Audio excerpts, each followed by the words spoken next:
Hello everyone, welcome to FPL BlackBox. My name is Az and I'm joined by Mr. Mark Southerns. Sorry Mark, I had myself muted, but quickly realised. I think you might be muted actually. You are on mine, hang on. Oh my God. There you go, you're fine I now. thought you were playing games there. Unbelievable. So yeah, you put me in case charge. you hadn't noticed, Az is hosting tonight. Didn't take long for people to guess that one. There you go. It's fine, other than us both being muted at the start. Yeah, apart from that, all good. Yes. Hello everyone, welcome to FPL BlackBox episode 94. It's Friday night. When was the last time we did a Friday night stream, Mark? I don't know. I can't remember the last time I did anything on a Friday night, to be honest, at my age. So that used to be a going out night, going to the disco, you know, that kind of thing. No, but nowadays, no. It's normally a quiet night in with a takeaway, but instead of that, I'm spending it with you. But I love you, so it's all fine. Oh, that's so good. Well, I have a glass of wine tonight. Oh, you're spoiling yourself. Check I me have out. I have my new water bottle sponsored by Lark, although I don't have the sponsorship yet. I'm trying to get that. If I keep holding it up and keep drinking from it, maybe they will give me that. Don't give away our free sponsors. No, not for free. No. Excellent. No. Actually, speaking of sponsors, that segues. Yeah. us quite Oh, look at that. nicely. Beautiful. Oh my God. And it's the sponsor that everyone loves this week. It is, of course, Manscaped. Here we go. Our favourite ball shavers on the Right. market. Okay. Right. Listener and viewer, see if you can tell when Az is sticking to the script and when he's going off the script. See if you can tell. I'm going off script. Are you? Today? Right. Yeah. Okay. Honestly, I think I will one day publish the script that we get sent for Manscaped because it's very American, Priceless. and it's excellent. But no, I don't think we're quite ready for that. But yeah, our sponsor this week is Manscaped. They are the leaders in below the waist grooming. That's off the script. That's off the script. That's definitely script. I should have a little bell that when I detect scripts, I'm going to ring it. Yeah. Absolutely. Yeah. And you can see the graphics. So Manscaped did their own little study. I'm a big research man as I'm heading back into market research on Monday. Look at that. 80% of women think men should manscape below the belt. 80%, Mark. As opposed to manscaping above the belt. Yeah. You can also use it above the belt. I wouldn't recommend using the same shaver for below and above. No. But you could potentially buy two products. I was also reading some reviews today, and there's a number of women using Manscaped products as well. I'm not going there. Okay. We're not comfortable with that. I don't mean, no, where am I going? No. I will just say one of the best deals they've got at the moment is called the Performance Package. It's $130. You get 20% off, £130, sorry. You get 20% off with our code BlackBox at the checkout. With that, you get the Lawnmower 4.0, which is the skin-safe electric trimmer. You get the Weed Whacker, your ear and nose trimmer, Crop Preserver and Crop Reviver. Basically, ball deodorant, Mark. Ever heard of that? Heard of it. I'm a regular user of such a thing. Oh, my word. God, I love Manscaped. Magic Mat, which are their disposable shaving mats. I think Magic Mat is quite an elaborate description. Is that a tip to Magic Mike? Is that Could what be. it is? I bet he Manscaped. To be fair. Oh, he has to. It's part of his job, really. It's on the job description. You also get a travel bag worth 30 quid, Manscaped boxers worth 20 quid. They do loads of other stuff: shampoo, sprays, body wash, exfoliators, and nail kits. And like I said, use the link in the description, BlackBox at the checkout, 20% off and free shipping. There you go. Enough of Manscaped and Magic Mike. It's time to talk Magic Mo, isn't it? Magic Mo. Magic Look Mo. at the link. Is it Magic Mo? Is he really back? I don't know. We're going to look at him tonight, aren't we? Yeah, I mean, I think, again, this was a very good title you came up with. No, it's a bit on the nose, isn't it? You didn't. Really? You weren't a fan. Not one of my best. Return of the King. No, Lord of the Rings. No, I don't like it. I liked it. I would have preferred the King and I or something like that, but I didn't want to try pushing the point with you because I was too tired. So I went with the easy way out. It's not quite. It's not quite Double Trouble. I was going to say like double trouble next week. No, never will I make an episode Double Trouble. I've got a thing against it. You know, times are bad if you ever see a Black Box episode called Double Trouble. Double Trouble. You know I'm stressed at work if that's the case. We will come on to Mo. Before we come on to Mo, let's just talk through our game weeks. Weird game week 23. I was really confident going into this, which is rare. and I got a red arrow. We both did. I just pipped you on points. 74 I got. You got 73. I had a clean sweep of blanks in defence. Kepa, Trippier, Zinchenko and Botman. Bearing in mind, Kepa had West Ham, Newcastle had Bournemouth, and Arsenal had a double game week. And they all got, Zinchenko was my highest with 3. Midfield, De Bruyne and Saka did well, 15 each. Rashford, another goal for him with 8. Odegaard with 4. Mitoma blanking, which was upsetting, with 2. Kane blanking, come on, against Leicester with 2.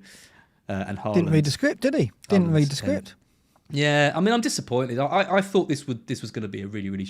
I looked at my team, I thought, if I was going to free hit this week, I don't think it would look massively dissimilar to the team that I put out. And yeah, to get a red arrow with that, I was disappointed. You know, I was disappointed with Odegaard and Zinchenko, with Newcastle as well. Obviously, Mara's got a big call. I sold Shaw, who of course... I know. The thing is that the difference between my week being a good one and not being a bad one is benching Shaw. But you didn't just bench him, you sold him. Ousted him. How are you feeling about that?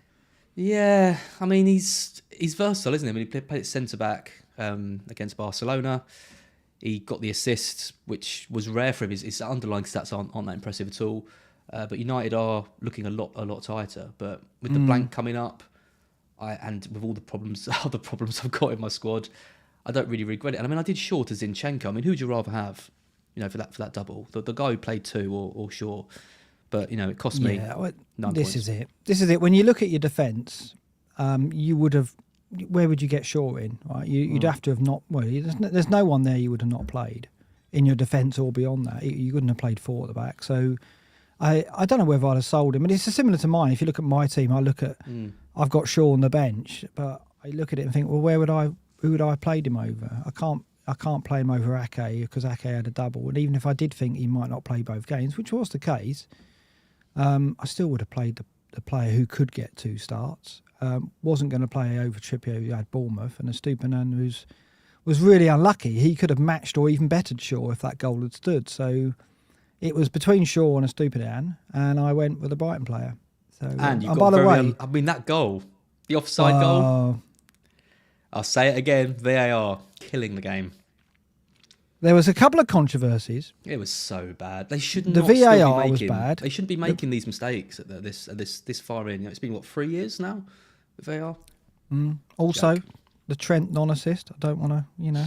You're banned from saying anything bad about that. I know. I can't say that. All I can do now is raise an eyebrow. Or 2. I can raise 2 eyebrows. It's very unlucky, wasn't it? For anyone who's listening and has obviously kept hold of Trent all this time. I mean, I've rewatched it countless times, and I'd have given it. Yeah. Anyway, yeah, but yeah, 73 points for you, which is not a bad score.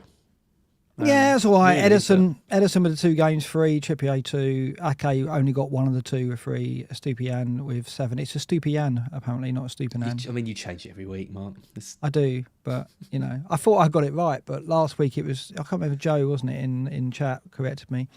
Rashford 8, Bruno 3, Saka the 15, Odegaard disappointing 4, Mitrovic disappointing 2, Haaland, you know, the usual, and Nketiah with the 6. I was at the Arsenal City game, and a couple of observations. One, Zinchenko was probably their best player. So I don't think he was... Yeah, he was good. That's interesting, because I watched the game on TV, and other than his cross, I saw him give the ball away a couple of times, a couple of really wayward crosses. Yeah, his end product wasn't great, but in terms of the build-up from the back, he looks pivotal now to them, because he comes inside in that kind of inverted fullback role, and I just don't think Tierney can do that. I don't think Tierney can play that role that Arteta's got Zinchenko playing now. Tierney's an out-and-out fullback, and he'll run down the wing and then overlap Martinelli, or rather down that side. It is Martinelli, but he won't do what Zinchenko does, which is come in field and start play and be that link man, which he was doing really well, and his touch is very good. He just looks really settled in that system. I think you've done all right. I was a bit worried about him after seeing White drop out. Yeah. Well, White. Tomiyasu did well, but he made the error. Interesting that they picked Tomiyasu to be presumably thinking he could do a better job on Grealish than Ben White, who's an out-and-out defender. I guess he's not a fullback, Ben White, so maybe that's it. But I thought that was odd. Yeah. It was a weird decision, especially given that Tomiyasu had played in the cup against City and not looked particularly good in that match. He was. I don't know. I thought it was a bit of a strange decision. And it's always one of those, like Arteta, wants to be vindicated for that decision, and then of course it's that player that makes the mistake. And I mean, it's a terrible mistake, though, wasn't it? I mean, you can't just kick the ball back to the blind goalkeeper. pass. So soft, but hell of a finish. Yeah, it was a good goal for De Bruyne. But I do think, it's touch and go whether White's straight back in. And obviously in a double game week, you've got to think that White might miss a game. So there's that. The other observation is it's really only a matter of time before Trossard starts. Martinelli was very disappointing. Obviously you got that impression watching the game on TV, but live around me, the Arsenal fans are like calling for him to be replaced and Trossard in. And a lot of people saying Trossard did more in 10 minutes, 15 minutes than Martinelli did the whole game. And it's hard to make a case against that. It's so unbalanced now. Like, Saka is the go-to ball. He's the one who can make something happen. Martinelli just doesn't... They don't seem to be looking for him. Not using him enough. No, they're not. There was passes He's not getting in those situations. Yeah. I thought there was passes onto him they didn't take as well. I think Xhaka had one. They could have picked him out and didn't. But it's not helping that Zinchenko is obviously coming in field, so he hasn't got a fullback that side. So Martinelli, I think, is having to be wary of tracking back, and his starting position's too deep because Zinchenko's coming in field. So Martinelli's not pushing up. He's not pushing up enough, and he hasn't got a fullback who overlaps him because Zinchenko comes inside so much. So I think it's not suiting him at the moment. So I think that Trossard could start very soon. Yeah, so I think if you've still got Martinelli, it's definitely the time to be moving him out. Unfortunately, got some big names in the chat. We've got Dealer, of course. We've got Praz in the chat as well, who says I'm looking much better. Yeah, I got COVID. It turns out I did have COVID last week. Yeah, I'm not ill. I'm not ill. Luckily, you were falling apart. I know. Luckily, Thursday I tested positive, and then by Sunday morning I was negative. So it was a short bout of COVID, but kind of you forget COVID's a thing, and then suddenly it hits you again. There you go. Yeah, I'm feeling a lot better now. Let's take a look at the great and the good. Greyhead's back. He apologised for not doing the table for us. We were worried about him. We were. No, he's fine. You can see all the Haaland captainers except for Magnus Carlsen, who went for Saka. We talked about it last week, didn't we? Saka over Haaland. We both bottled it. Saka outscored him. That'd be the right call. Yeah, right 5 call. Points. Yeah, good result for Magnus, who was having a mare, isn't he? I just realised he's now the one that I've got to catch. He's gone below Spanish. 105 points he got. Great game week, but I didn't realise he would be second bottom now. No, very unusual. Very unusual. But it's great game week for him. Damn. I need to catch him up, but there's quite a lot of green arrows. I was surprised. My perception of this game week is that a lot of people in the community had a kind of meh or red arrow, but actually in the great and the good, there's some decent gains there. There's some gains over 100k. So I guess none of the arrows were big, were they? Neither the reds or the greens there. If you look at it, the biggest by far is Magnus, and he did that by getting the differential captain. Everyone else is like negative 100k or plus 100k. So very little movement. Yeah, Ben Krellin, who's second in the league, had the worst game week with 61 points after his hits. Old Slippers with 70 as well. But yeah, I mean, that was the lowest. I mean, the mean score being around the 80, 85 mark. I guess lots of Shaws, Haaland captain Saka, lots of De Bruyne's, quite a few Mahrez's as well. It just shows the difficulty of making up ground, especially in this league, but also at your rank. I mean, I would have thought a score of 73 at 2 million. I would have seen you with at least a small green. A bloody Tell red. me about it. Tell me about it. I know. But, it's not... I think I'm at the point now where an average score isn't going to get me a green arrow. I've got to get a good score. Whereas when I was 4 million, days which I try not to think about, a 73 would have seen me get a green. So, yeah, I mean, it's a thing, isn't it? There's 11,000 players playing, so there's probably 2 million in the game, and many of which are still active, who know what they're doing. Whereas a few seasons back, it would maybe be 500,000 who knew what they were doing. Yeah. So it's more difficult. It's something we've got to face and something I've got to get over. But la-di-da, well, I'll try. I'll keep pushing on. Me and Magnus, I've got to catch Magnus. That is what it is. And then, you're what? 40, what I might do. 47 points behind Magnus. I might slide into his DMs and say, look, if I can catch you, Again. you've got to come on BlackBox. Nice. Have you tried that before? Well, that sliding into his Yeah. DMs? No, not yet. Not yet. I could try. You've been nagging me to do it. Does he still follow you? Yeah. Yeah, he still follows me, yeah. Oh, I'd love I'll say to him, look, you can come on, you can check us both for anal beads, we'll be clean, right? And it'll be fine. Someone who doesn't know, someone who doesn't know chess. Yeah, I know. Someone who hasn't been following the chess, who doesn't follow the chess world. Exactly. So everyone will get that, won't they? The chess controversies. And if you don't, you just think we're referring to a very strange reference. Yeah, just Google anal beads chess and ignore all the there are 3 words. pornography. There are 3 words you didn't think you'd put into Google, isn't it?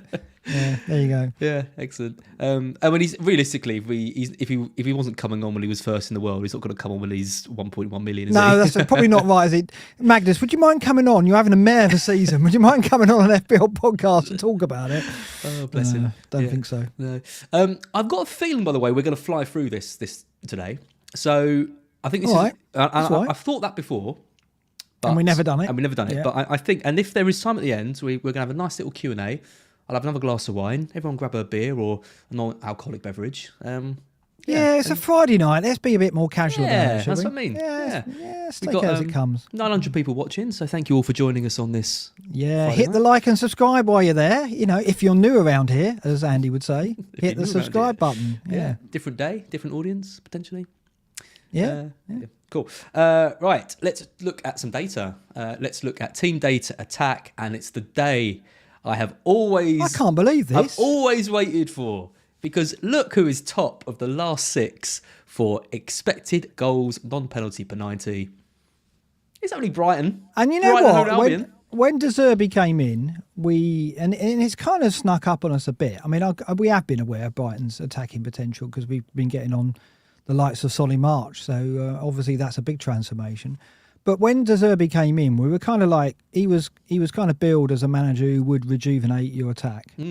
I didn't really think he could do it to this degree, because I looked at it and went, well, he's got Welbeck, he's got Undav, who's a lot is expected of him, but he hasn't really delivered. So he has kind of done it. He's found Ferguson, I guess, but he's kind of done it without a proper Premier League recognised striker, hasn't he? I mean, Welbeck, you could say he is, but he's not in any way prolific, is he?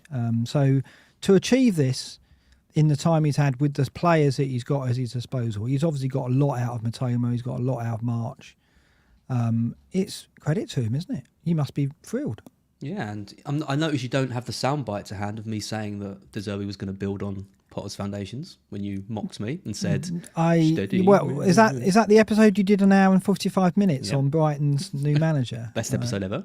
Yeah, of course, yeah. Lowest viewing figures ever, probably. I'm not going to... Biggest drop-off with an episode. Exactly. Yeah, I mean, it's been amazing. I mean, the difference is we go into every match expecting us to score now, whereas under Potter, it didn't really matter how much of the play we had. We always thought we would struggle. But, I mean, you look at our games, I mean, from game week...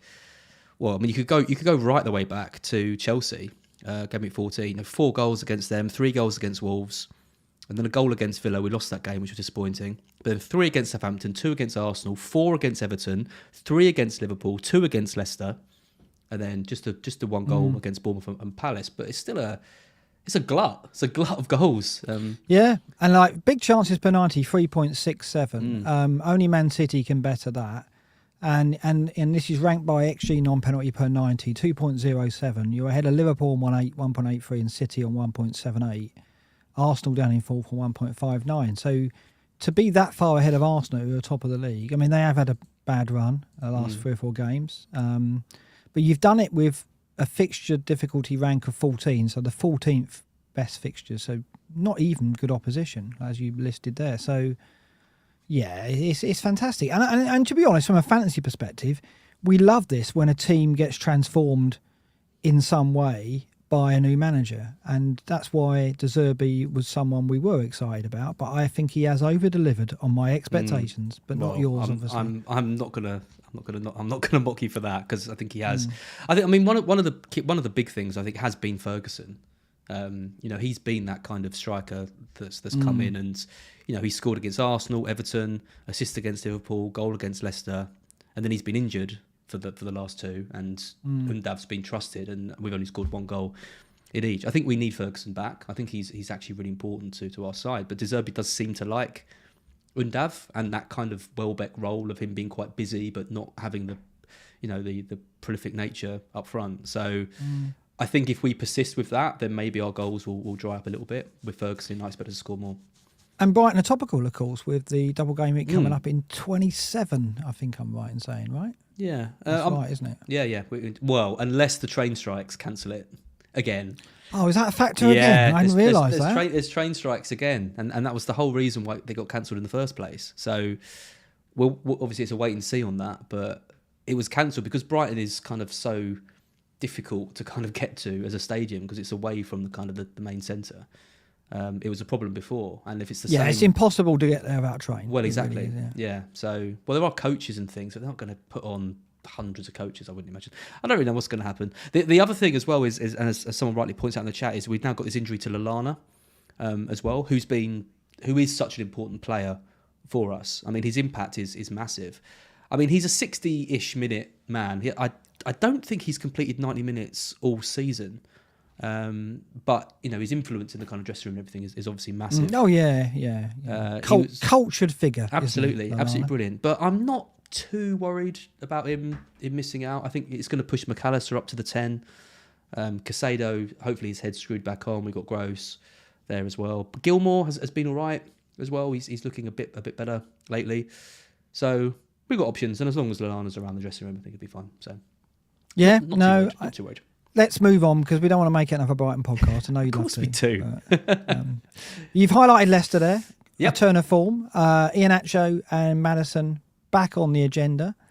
If the double game weeks and blanks weren't a thing, we'd be talking about more, wouldn't we, really? Because they had, Iheanacho in particular has these spells in seasons before where he's suddenly looked like, well, why don't they play him every week? Why is there even any doubt over his starting role? And he's in one of those spells now where he looks really handy. Maddison's just doing his thing. I still think with Maddison, the fitness thing is still lingering, isn't it? It's like every other week there's like, oh, Maddison's broken down a bit in training, or Leicester are looking into his long-term knee problems, and that's the thing with Maddison. Where do you stand on this? You're a big fan of Mr. Maddison. Are you like preparing a move after the blanks? The good thing about Maddison is that he either kind of plays or he doesn't in some ways. You know what I mean? When he comes back from an injury, he normally comes back in and plays quite significant minutes almost straight away. We saw it last season as well. Okay, he only got 21 minutes against Brighton, but then he played 66 against Villa, then played pretty much 90 against Spurs, and now he's probably fine until his next injury where he breaks down. But then he'll be out, and then he can kind of come back in again. I mean, the issue with him is the fixtures as well. I mean, not just as we're all looking for blanks and double players and things like that. I mean, it's United next, then Arsenal, then it's Southampton, good game, and then it's Chelsea, Brentford. These are 4 tough games in the next 5. Yeah, and he'll probably lose. He'll lose the Brentford game lightly as well in 28, of course, and that's one of his better fixtures. Exactly. So if you look at the next 5, Southampton away is easily the best one. You got to think that Chelsea are improving. Spurs, United, Arsenal, it's not in his favour, is it? So, but he's done it before against good opposition. He's a player who is somewhat fixture proof, but it's not. Because there are other things distracting us in terms of blanks and doubles, we're not going to go there, I don't think. No, it's a shame. Yeah, I think as we're going to see from the defensive data as well, though, Leicester are just going to have to score goals because their defensive numbers are so bad across these games that that they're going to need to score. So they look like they've got a system that works now. They've pushed Maddison into a slightly different role. Iheanacho's come in. Daka and Vardy aren't really getting a look in anymore. Barnes is looking good again. Yeah. And as his data shows, they're looking quite settled. So, they're looking a bit more. They're a bit more like the old Leicester, but I still would be back in Ward or defence. Yeah. Chelsea in 9th. So João Felix, we are going to talk about. He is the most bought player already. I'm amazed at this week. Yep, that shows the engagement, doesn't it? It does show the engagement because obviously they're looking at Southampton. The fixture, is it Southampton they're playing this week? I'm sure. Yes, it is. Yeah, so they've got Southampton at home this week. They don't blank in 28, which is the big appeal. They don't blank in 25, of course, because they're at Spurs. So, Chelsea are attractive. They don't have the doubles, but because they can navigate you through the blanks, they do appeal. And obviously the big appeal this week is João Felix against Southampton. And we're going to look at his data later on, and it definitely does stand out. Very small sample, as the analytics crew would say, very small sample. So can we build too much around that data? Probably not. Well, I mean, you look at this data. So I mean, it's not the most inspiring, but it is improving. They were lower on this table last week, for example. They are starting to create more chances. They had chances against Dortmund, for example. They've got players who have never played before. Obviously, lots of new signings that they're trying to make work and gel. I think it's just whether you think that they're going to start gelling quickly and soon, because it's a good run of fixtures. They've got the game in 25. I think they played Leicester, Leeds, and Southampton in the next 4 or 5. So it's a good time to invest in Chelsea, and it's one of these ones where you are getting a bit ahead of the curve. I mean, Felix is the most bought player, but he's only 2.9% owned. I'd really like, if I could get him, I'd get him this week. Would you? I can't. Would you really? Because I mean, I could go there for Mitrovic, but I kind of like. I'd do it. I'm honestly. banking my transfers to prepare for 25, but maybe there is something in that. I mean, what I'm doing there is taking one player out who plays in 25 for another, when arguably I should be trying to get a player out who doesn't play in 25. So classic that's the thing. Classic it is blinded really, though, isn't it? It is absolutely classic FPL error, as in you're blinded by the doubles and blanks. Your transfers are guided by that, and you're missing the obvious that's staring you in the face. Just my concern. I need to see more from Chelsea. I'm not utterly convinced yet. I don't think they're over the. I still think they're lacking that cutting edge. They didn't score in Dortmund, did they? And are they going to win? I know it's Southampton, and I know they're managerless, and I know they're in dire straits, but are they really going to win 3 or 4-0? I don't think so. I don't know. I can't remember what I've tipped now. I think I've gone for a 2-0. And then, in a 2-0, there's goal scorers elsewhere in that Chelsea team. It's hard. I don't think João Felix is a prolific goal scorer and an obvious scorer of the goals for Chelsea. It could be Havertz. It could be any number of player there. It's really hard to pin down who the best attacking asset is. It used to be Mount only because of default, because he was a reliable starter.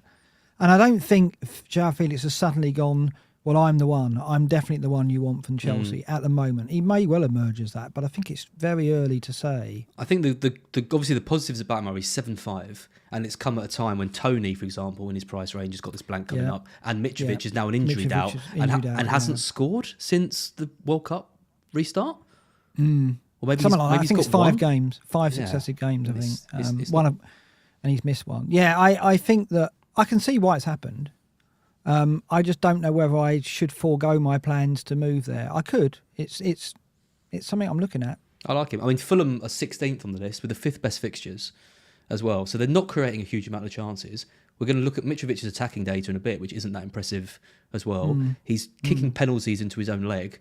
Something's not quite right there. Yeah, it's never good, is it? I will say Brighton have got the worst run against Fulham of all Premier League teams. You said that. We've never beaten them. We've had 5 matches against them and never beaten them. They are literally our bogey team. So it's such a big game as well. It could who would have thought Brighton v Fulham top 6? Such a big game. I'd got that down for a Conifer game. Huge. What? Have you not made that? Okay. Firstly, I can't because of your rules about 3 p.m. Right. kickoffs. Okay. But secondly, that's the biggest game this weekend. What are you talking about? Oh, behave. Well, let's get onto the fixtures and have a look. But I really think that's an exaggeration. 6th v 7th. Yeah. Well, if you're going to bring league position into it, but really, come on. Let's think about the spectacle of what we're going to get. I am shocked and appalled with your attitude to Brighton. Few goals, atrocious battle. I don't think it'll be great. Oh, Nigel the Crab, 0-0 all over it. Yeah, exactly, Nigel. No, rubbish. Exactly. Rubbish. Like your style. Let's take a look at defence. I mean, I couldn't believe this when I saw it. In second place, Leeds. Is that right? Well, you did the table. I hope so. So do I. Last 6 matches, XG conceded non-penalty penalty of 0.97. I'm going to have to check that live on the stream because I honestly didn't notice that. So that's a shock. Because Forest are 4th, and I was like, whoa, that's. I mean, looking at the table, the teams down the bottom, you'd think, yeah, that is correct. But I'm going to have to check that. Yeah, interesting. Blimey. Yeah. I mean, where's that come from? I don't know, and I don't know what to do with the information. But it's interesting. I'm going to check that live on the stream. This Please is the do. Friday night thing. We wouldn't do that normally. I don't know why that would be wrong, because the other data looks correct. But I can't let that go without checking it, because that is such an anomaly. I mean, Forest in fourth, I can kind of believe, because we have kind of improved of late. But because it was late at night when I updated that, I want to make sure that I didn't get that completely wrong. I mean, And look, can I do mean, well, I guess we should. Well, I guess we should have checked this earlier, but we didn't. that. No. It is sorted correctly, isn't it? Yes, it is. Yeah. VAR check, as people are saying in the chat. Yeah, that's right. Well, we got to, haven't we? I think we'll be doing a disservice if we let that go. Don't forget to draw the lines. Yeah, I will be drawing the lines. Yeah. Right. Okay. No, it is correct. It's correct. Absolutely VAR correct. rules. Yeah. Yeah. I mean, they have had the third best fixtures over the last 6, but I don't know what the reason for that is, given that they were struggling under March and then they've played United twice, conceded 2 in the first one and then lost to them as well. Things like Fernandes being through on goal as well. Newcastle still top, 0.78 over the period. But yeah, I mean, I guess the only thing you can, because we're not going to be buying Leeds defenders, but I guess it might make us question whether Leeds are the team to target with captaincy and things like that. Yeah, I mean, they played us and we didn't create against them at all. I'm trying to think of a reason why it would be, because obviously Jesse March was departed during this phase as well. I don't know. We're going to go back to their attacking data. I don't think that was particularly strong. I mean, against Forest, they were impressive first half, but didn't really have the tactical nous to break us down in the second half. They didn't really have any ideas. I don't think they've got goal scorers in their team once Rodrigo's not there. I think they struggle to score goals, but they're not conceding. I mean, I think I predicted 0-0 for Everton Leeds this week, or maybe 1-0 Everton, and I think there'll be very few goals in that game. That's the Carver Centre game, if ever there was one. Yeah, if it is live. Yeah, it's just they've crept up that table without me really noticing them. Maybe that's what you get if you play Forest. Maybe I think we created 0.2 or something. We created very little in that game and we won it 1-0. I know that. So maybe, I mean, that was obviously a contributing factor. But. I mean, look at 10th to 13th though, because I've highlighted those. 10th is United, and then it's Arsenal, then it's Liverpool, then it's Spurs. This is like top 4 teams below the likes of Southampton, Brighton, West Ham, Brentford, Forest, Leeds. A lot of the top sides are conceding more chances than we would have expected. So it tells you something about the league this year. I think it's more open in terms of teams being able to create chances against a lot of the top sides. Look at City as well. Conceding goals to Villa. And it does, from a fantasy perspective, it feels like that. Newcastle are top of this table. XG conceded non-penalty per 90 at 0.78, and if you said to any fancy manager, name the defences you've been able to rely upon this season, Newcastle will be the only one they probably say. I mean, City really haven't been reliable. I've got 2 of their defenders and it's not turned up anything. Arsenal have had this habit of conceding silly goals, single goals, but conceding. Spurs, Chelsea, Liverpool haven't been anywhere near it, have they? I mean, I guess United had that spell where they started to look defensively, and they still do. So, but really, this tells a story that we haven't really been able to depend on our defenders at all. And when we get to the attacking data for defenders, we see again how little we've got from them there as well. The chart's a joke. We're going to come down to that. I just want to mention though, Arsenal have been leading this team data defence for the majority of the season. For them to have dropped down to 11th, I think shows that it's not just a blip in terms of results, because they've been unlucky. The defensive data shows they are conceding a lot more chances than they were before, and teams are getting at them. So things aren't quite right, and Arteta needs to address it quickly. And this settled side that he's built his whole season on, we might start seeing some more in and outs, like he did against City with White dropping out. Yeah, I think he's going to have to make changes, because I think he's got to stop the rot. At 1 point from 3 games, I think we will see changes again. I think it's very tough to say whether White will play, but it's not certain. But I think Trossard will play at Villa. That's my thinking, Yep. Fun team to mention here is Everton. Obviously, lots of people, including yourself, investing in Tarkowski.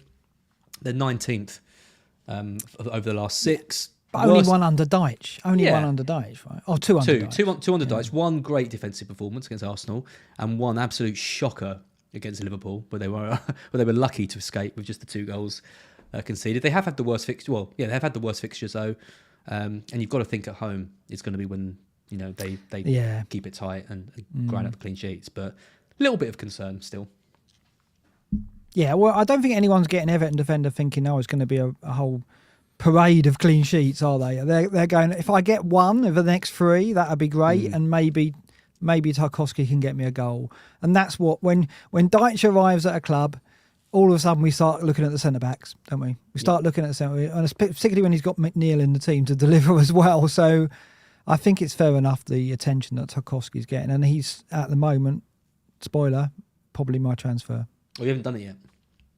No, I haven't done it yet. Okay. Who would make their transfer this early? I mean, I'd do it either late Friday night or Saturday morning, wouldn't you? I mean, like, everyone in their right mind does that. I'm making mine earlier. I like the rush. When did you do it? I did it last night, I think. Did you? I thought, well, I'll talk about my transfer in a bit. Oh, okay. It is quite dull. Let's put it that way. Well, so's mine. Yeah. Well, yeah, actually, yours is about as dull as it gets. Goalkeepers, we won't spend too long on this, but obviously, if people have got De Gea, they got a good return from him, and they'll be happy with the points that he's got. But obviously, he's got the blank coming up, so you can't move for Raya, really, who's the top goalkeeper in terms of points per 90, because he's got the blank. Can't move for Pope because he's also got the blank.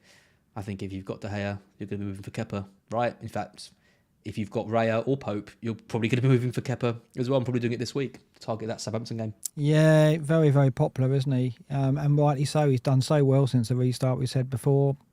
Nothing really new to add here, really, other than obviously the mighty Keylor Navas is 5th now. So, obviously mention the Forest player. Keylor Navas in 5th. Check him out. Yeah, Henderson in 4th. So, our two keepers 4th and 5th. But, we'll move on from that. Defenders. This is... I was looking at this. Basically, I was trying to find anyone interesting to highlight in this, and I really struggled because some of the names in the top 30 in terms of XGI non-penalty per 90: Samura, Godfrey, Zanka, Emerson, Christensen, Aurier, Henry, Sensei, Dawson. We're just not going to be buying these guys. This is over the last 6 game weeks, isn't it? So it's a smaller sample. And some of those players have only played a couple of games, which is why they're up there. But what was interesting to me is looking down the goals and assist column. It's so many zeros, and there's so little there. The only player on this table who has got more than 1 goal and assist in the last 6 game weeks is Trent Alexander-Arnold with 2 assists. Yep. Really should be free. But anyway, I won't go on about it. That's the only player here who's got more than a single attack in return in 6 game weeks. Now, that might not sound extraordinary because these are defenders, but going on the past seasons, that is quite a surprise because you'd expect the likes of Trent and Robertson and Reece James to be in there, and even Trippier has dropped off, hasn't he? 6 starts, no goals and assists, right? And the clean sheets have kind of not dried up, but they've been faltering as well. So it's miserable times. Big at the back seems miles away, doesn't it? Miles away. Well, it does. Not only are we not getting attacking returns from the likes of Perisic, Trent, Robertson. Look at Robertson. His XGI non-penalty per 90 is 0.19. This was a player who was up in the 0.4, 0.5 mark for the last 3 seasons. So it's a huge drop-off for him. But we're not getting the clean sheets either. No, I know. for any of these guys. The data doesn't paint a good picture for a lot of these teams as well. We've got the blanks for teams like Brentford who have looked quite strong, so we're not going to be considering them. It's really hard to... I was looking at Badia Shil, for example, and thinking, he could be a good option. But then Fofana's coming back. They got Silva. They've got Chalobah there. You look at James and you think, well, is he going to play? Is he even going to play against Southampton, given that he's just played back-to-back? He played 90 minutes against Dortmund. It'd be a big gamble, I think, to throw him in again against Southampton. And it's Potter, isn't it? It's Potter because he's going to rotate, so you can't count on anything with the Chelsea back line as they get more players fit. So Reece James is an attractive pick. I see he's in the scout picks, and I was thinking about it, but is he going to play 3 in a week? I don't know. I don't think he starts. I don't think he starts. Possibly not. No. So I mean, yeah, you've kept Tarkowski there, who's 39th in this list by XGR non-penalty per 90 and 0.11. Nothing to shout about. 0.83 shots per 90. It gives a glimmer of hope that under Deitch, as we said, from set plays, he's going to be a target and will cause Leeds problems. They are weak at set plays. I think I saw a tweet tonight that they're 17th for XG conceded at set piece. So I'll actually check that myself. But from what they're widely expected to be vulnerable at set plays at Goodison Park at the weekend. So I guess there's some hope that you might get something out of Tarkowski in terms of attacking return. But clean sheet might happen. I think it'll be low scoring, but it's very hard to hunt for clean sheets, and there is very little in the way of attacking returns to make the gap, bridge the gap, is there? Yeah, I mean, Shaw people like few people where Shaw is. His XG on 0.90 is 0.12, so he's not in the top 30. He's just above Tarkowski, who's got 0.11. So yeah, Shaw is delivering at both ends, but the indications are he's getting a bit lucky with some of those returns. I mean, it's a great cross onto Rashford's head for the goal against Leeds. Don't get me wrong, but he could be playing centre back. Yeah, genuinely speaking, he's not getting forward that much. He got the assist when they made the change and they brought Martinez on, and he moved to left back. He didn't get the assist from centre back, did he? So he needs to be playing left back to offer that attacking potential, I would have said. So yeah, it's tough. These are tough times when trying to find defenders. Absolutely. Well, actually, I don't know what that tweet. I think it was FPL SWAT who tweeted their Leeds United's weaknesses from set plays, but actually, XG conceded from set plays is third best. So really, there you go. There you go. Don't know where, maybe it's over the season. I'll look over the season. Throwing a wet towel on the top. I don't want to. Yeah, I don't. Yeah, it's bad. Yeah, over the season they are about mid-table, 6.9 XG conceded set plays, so about mid-table. So, but of late they've been, as we saw with the defensive data, they've been strong. So, I still think Everton will cause any team problems at set plays when Dyche is in charge. You know he's been throwing in some corners all week, hasn't he? I reckon on the training ground. Oh, so, 100%. Yeah. Yeah. But yeah, I mean, Shaw is I've sold him, and I look at this list of defenders, and I think he's probably going to be someone I look to bring back at some point, just because he's got that nailed on us. He is getting points, and there's no one else that really looks that impressive. So strange. Can't ever. We thought, didn't we, at the start of the season, this would be another year for the defenders, and it's this. Yeah. If you'd shown me this list at the start of the season, I just wouldn't have believed it was on there. So yeah, I don't know. I don't know if it's tactical and teams are just set up better to deal with the threat from wing backs, and therefore wing backs and attacking fullbacks are less of a factor. Maybe it's that. But I didn't expect this at all. Obviously, mainly it should be the form of the players and the forms of the teams, because obviously if Liverpool were flying, you'd expect Trent and Robertson to be delivering. But I do wonder if tactically teams have adjusted to deal with that kind of threat now from out wide, from fullback and wing-back areas. Because if you looked at Liverpool, that was their main source of creativity. So when playing Liverpool, you try and shut that down, don't you? Because without that service, Liverpool didn't have a lot of creativity in midfield and still don't. So, maybe it is a thing that tactically teams are now set up to counter that kind of threat from those areas. But we'll see. I mean, we'll see next season if the trend continues. Yeah, I mean, for those asking, a few people mentioning players like Stupinan and Cher and other people, Dallo, for example. Basically, if they're not on this list, it means they have an XG non-penalty per 90 of under 0.15, which is so incredibly low. It means they're very, very unlikely to get you anything. In fact, anyone around the 0.2 or under mark is going to be lucky to get you attacking returns, which is where Robertson is. Which again, like I said, but Stupian has looked like he's performing at a high level. He might not have been getting in areas to threaten goals and assists, but apart from the Palace game, of course. But I think he's one that I'm happy having, and one that I hope to get something from in attacking areas. But we'll see if clean sheets are forthcoming. I think Brighton aren't that team anymore, as we saw. They're an attacking powerhouse now. So attacking powerhouse. Yep, just how I describe us. Midfielders, it gets a bit more interesting. Here, you'll be pleased to know, Garnacho right at the top, 2 starts, 1 goal and 2 assists. Good for him. He got a lot of criticism, I think, after the first Leeds match they played, and then scored in the second one. So always nice to see that happening. He's only 18. Young player. Mahrez second, always kind of right at the top of our our list, 7.8 million. XGI non-penalty per 90 of 0.7. Points per 90 of 8.32, which is the highest of all midfielders bar Maddison. 4 goals and 4 assists. Can't really argue with that, can you? Is he the City weapon of choice? Yeah, I think I said it last week. I certainly said it in the members stream with Andy last week. He was the one that I would go for because I consider it now a level playing field. Mahrez has never been nailed on for starts, but I think you can say that of any City midfielder now. I don't think you can necessarily say De Bruyne is nailed on. Not now we enter Champions League phase as well. So I think that when it's like that, when any City midfielder has that risk of rotation, you go Mahrez because he's even got a chance of being on pens as we saw. So I think that if you really want to go out of your way to own a City mid, then Mahrez is the one you'd hold them. But I think we are entering that Champions League phase now where anything can happen with Pep's team sheets. They were unpredictable before. Brace yourselves some more, basically. Yeah, I mean, the frustration with Mahrez is he's got 58 minutes against Spurs, starts against Villa, gets 12 points, starts against Arsenal, only plays 60 minutes and gets the 2. Pep's always liked him in Champions League, always played him in pretty much every opportunity that he can do. It could potentially affect his minutes, but we saw Bernardo Silva at left back, who's probably his biggest competition at right wing, I'd say. Well, Foden could start, couldn't he? Foden doesn't often play on the right, does he? He has done. Yeah. I mean, I don't think Mahrez will start at Forest. No. Well, it depends if De Bruyne starts. It depends if Haaland starts, right? So, of those 3, I would have thought one of them's not going to start at Forest. Which one will it be? So, would you be buying Mahrez this week? No.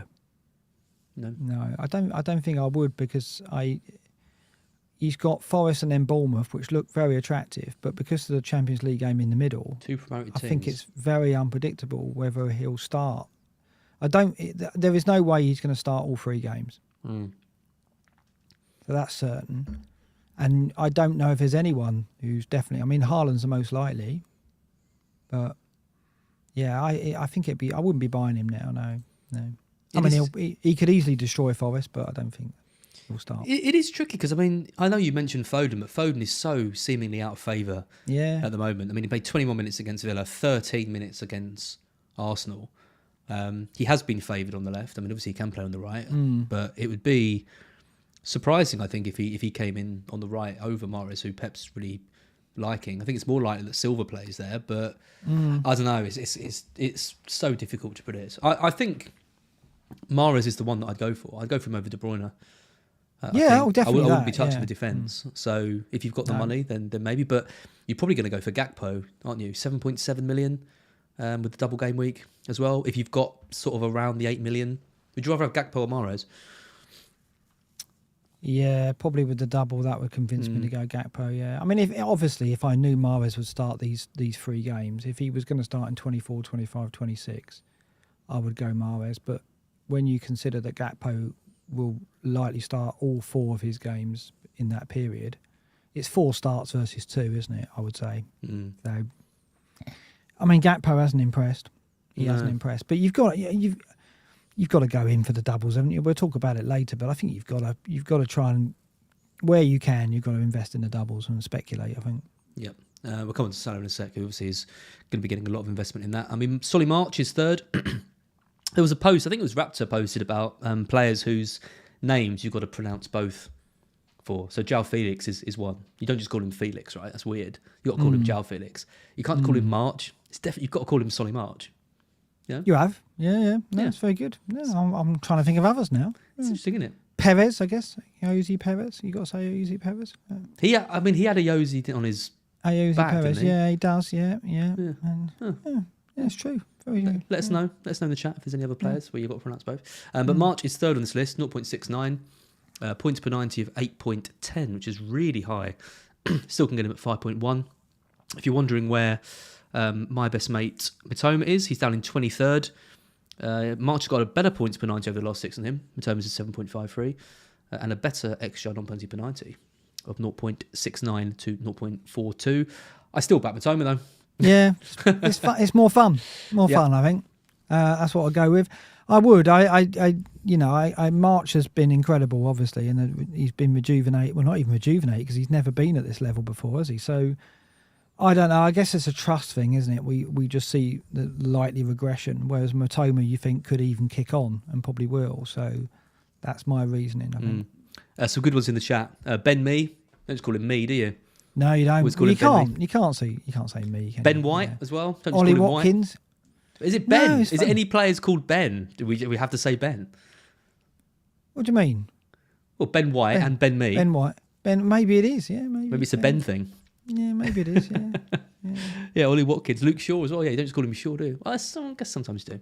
Anyway. Bernardo Silva. Yeah, I think we just spend the rest of the show just doing this. I think this is what people want, to be honest. Salah, he is obviously the main man for this stream. Return of the King. We've got we did a joint effort on some data for Salah, which I'm going to show in just a second. But he's down in 15th out of midfielders, which is a very rare place for him to be. Points per 90 of 3.67 over the last 6, which is absolutely terrible. An XGI non-penalty per 90 of 0.51, which is below that magic number of about 0.6, which is what I like to judge these kind of players on. 1 goal, 6 starts. Yeah. Poor. Still no penalty all season.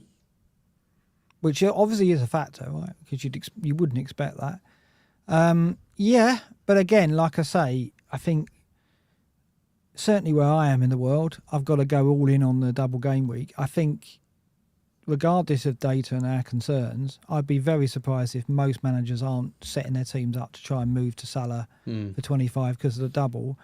And I would imagine that unless you're going to captain an Arsenal player, which is fine, you're going to be going with the captaincy on Salah in 25. So, yeah, I've got concerns. I mean, Liverpool were decent against Everton, showed some promise, but I don't think they can switch it overnight. I think the malaise has set in to a degree there.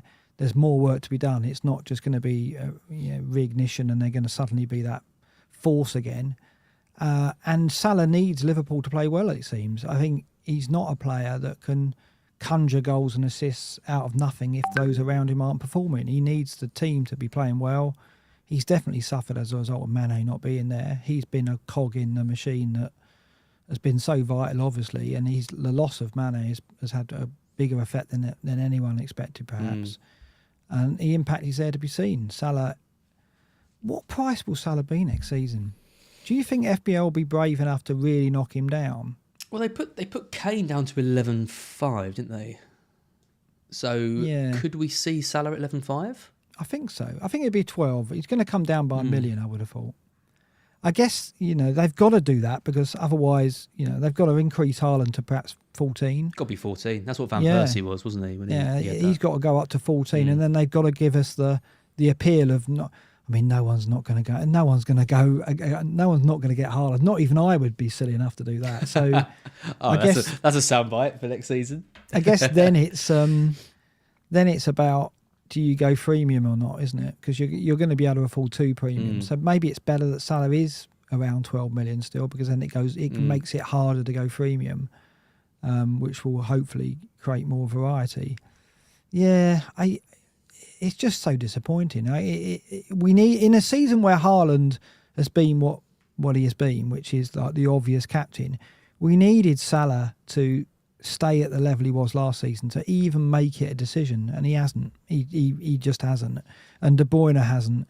Kane has performed well, but he's never offered that ceiling, has he? That Haaland has so threatened. 4 hat-tricks. What do you do with that? So it would be so exciting, wouldn't you, if you had Salah, De Bruyne, Haaland, Kane, all performing well, and then maybe you had like Sterling and Fernandes, like we talked about at the start of the season. Around the 10 million mark. There's but it hasn't really worked out like that. I think you're right about Salah. I mean, you talk about. I think that game against Everton was at a good time because we needed to see something from him in that match. Newcastle away, it's difficult to judge him on because Newcastle are statistically the best defence in the league, but you'd expect him to get something against Everton, and he did. I mean, you talk about Arsenal. I mean, look at Saka. So Saka's, to me, is the obvious captain that week. But he's 31st on the list of midfielders, 0.37 XGI non-penalty per 90. Obviously, has the penalties as well, and Arsenal are getting penalties, which is good. But his XG non-penalty per shot is 0.06. Salah's is 0.16. He's not getting a lot of chances in a game from open play. But they've had a bad run, but I look at their fixtures and think they've got a double in 25, Leicester and Everton, two very good fixtures in terms of the defences they face. They will get chances against them two defences, and I would expect Odegaard and Saka to climb this table the next time we look at it, after 25, that is. And then they follow that with Bournemouth, Fulham and Crystal Palace and Leeds, right? So that's a very strong run. I mean, Fulham is the only team there that I think could put up any form of barrier for them to score goals when they've got Bournemouth, Palace and Leeds all at home. Yeah. So even though they've dropped down this table, there is no way you'd be thinking I'm not going to need Arsenal players at this point when they've got that double in those fixtures. So no question. It would almost be. I mean, it would be, but it would almost be better in terms of making the game exciting if Arsenal had blanks instead of doubles, because then you'd have a decision to make looking at these stats. But with the double last week and the one next week as well, and then good fixtures around it, you're just going to stick with the three, aren't you? I'm very happy with the three attackers I've got. I mean, I guess with Nketiah, the problem is how long before Jesus is a factor. I still think there's weeks to go before that, but we'll see. We nearly had our dream BlackBox goal, Zinchenko we to did. Nketiah. Oh. He should have done better with that chance. Yeah. He should have done better with both headers, really. And he was disappointing on the night, I thought. He won the penalty, but I think Diaz played him well, I thought. I think he really didn't get a sniff. He wasn't doing the bits and pieces around the box that he'd been doing in the past, like holding the ball up and being the link man. And they struggled. I mean, Arsenal really struggled. They did well in the first half, but they were just bullied in the second half. If Partey was fit and Jesus was in his help, they'd have won the game. Because I don't think City were that impressive. So I think second half they impressed me, and Haaland was just like a beast. I mean, Gabriel handled him okay in the first half, but he really was a factor. He showed a different side, didn't he? Them. Yeah. Not just the goals, but just general play was really high. His physicality is ridiculous. When you see him live, I mean, it's the first time I've seen him live, and I'm like, he scared me, and I was like 25 rows back. So let's do a bit more analysis on Salah then, as you know, this is the decision that a lot of people are making. Just before we do, just to shout out a couple more. Callum Wilson, another player that you say both names. Don't we just call him Wilson? Oh yeah, you do. Yeah, that's right. Ashley Young as well, a good one. And the best one, and I'm not going to take any more after this one, but the best one, Ben Crellin. I call him Crellin. Do you? Yeah. You call him Crellin? No, I'm joking. Crellers.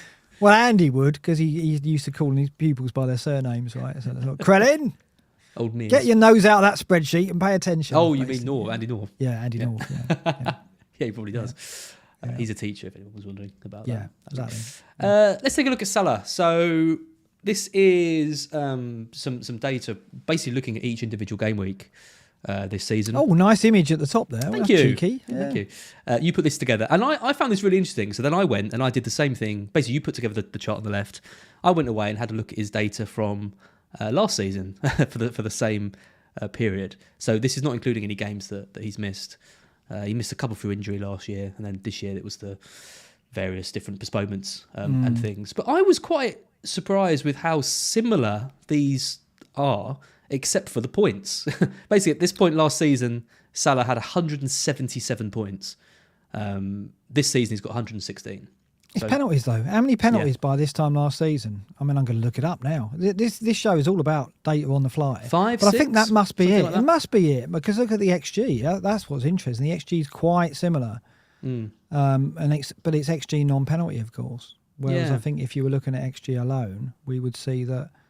I'm gonna have a look to see how many penalties they had by this stage of the season. While you're doing that, I'll just talk a little bit more about what these charts kind of show. So basically the non-penalty XGI highlighted in green is basically any individual match in which Salah had a XGI higher than 0.6. So I put this in kind of elite brackets.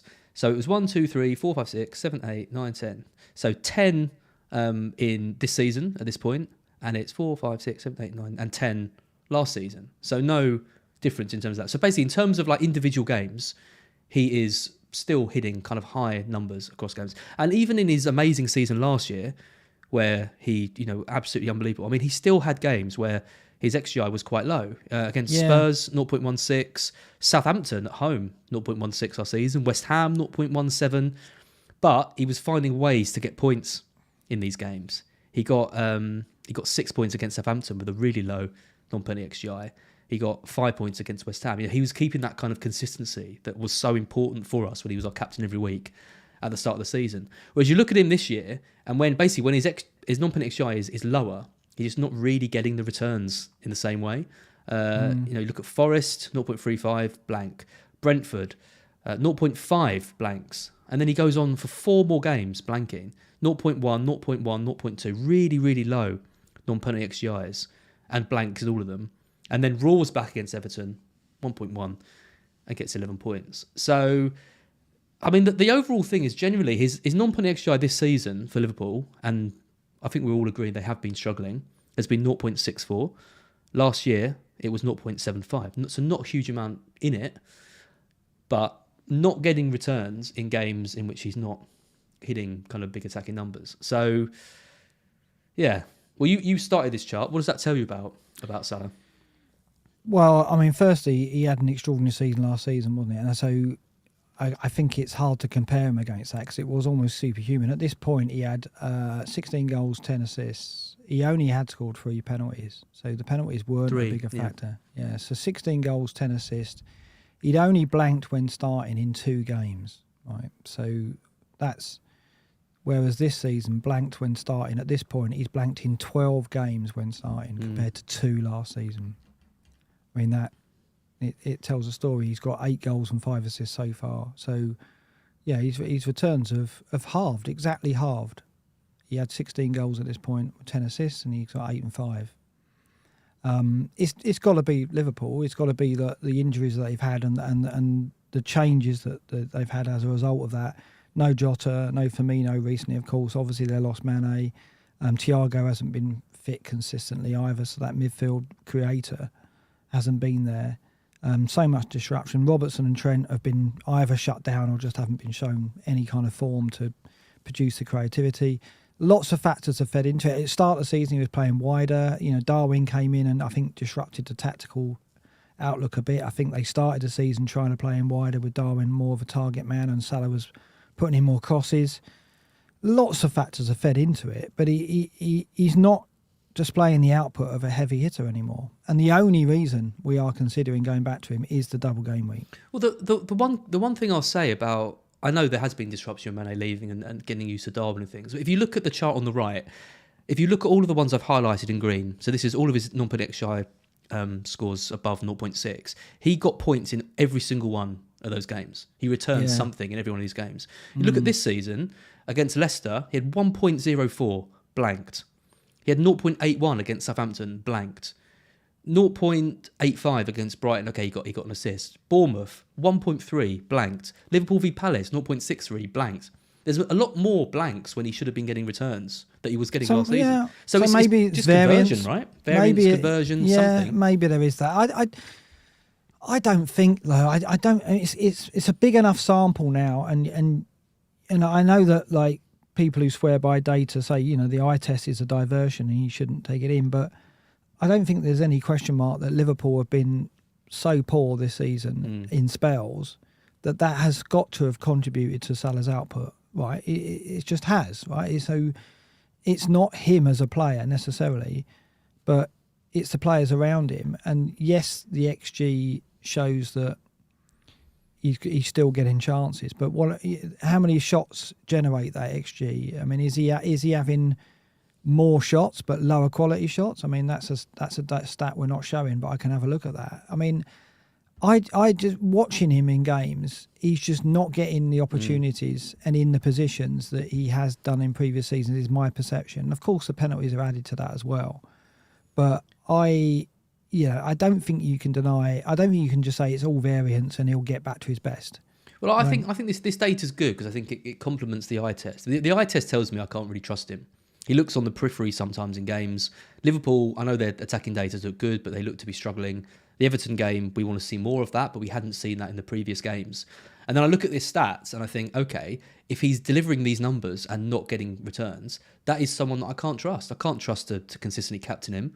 Can I trust him even with a premium spot when I've got Kane getting something or near something every week, Haaland as well?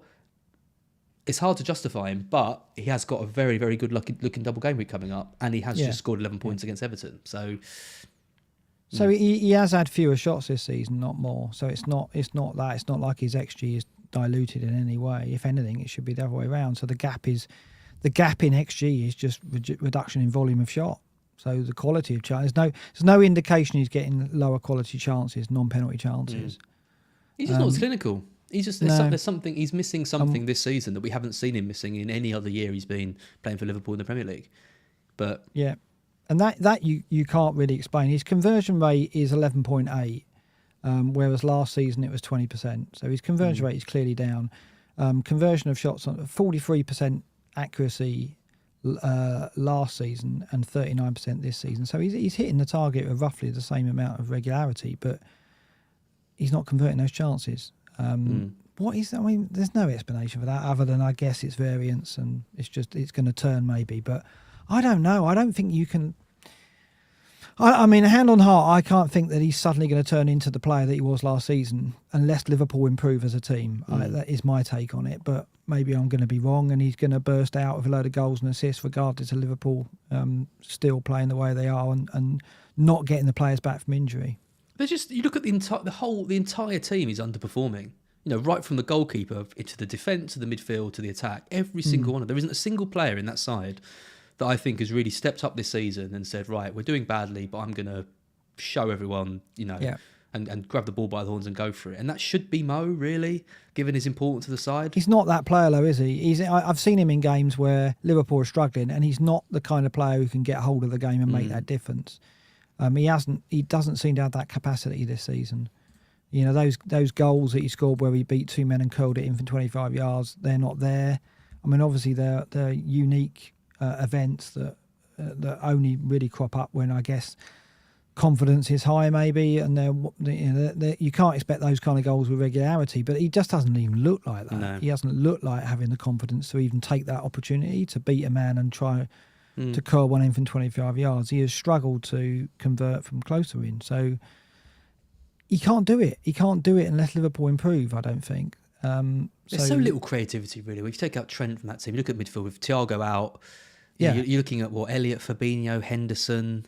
It's not there. Badgertic, who was very impressive against Everton, but still. And Gakpo I thought would be more of a creative influence, but he hasn't yet been that. So I've been disappointed in him as well because I thought he would come in and he would create chances for Salah, but it just hasn't been the case. So yeah, it's a bad time for them. There's no doubt. Still, despite the victory over Everton, they're not out of the rut. But we've got to go for it. I think you've got to hope that it is variance and that he will deliver over the double game week.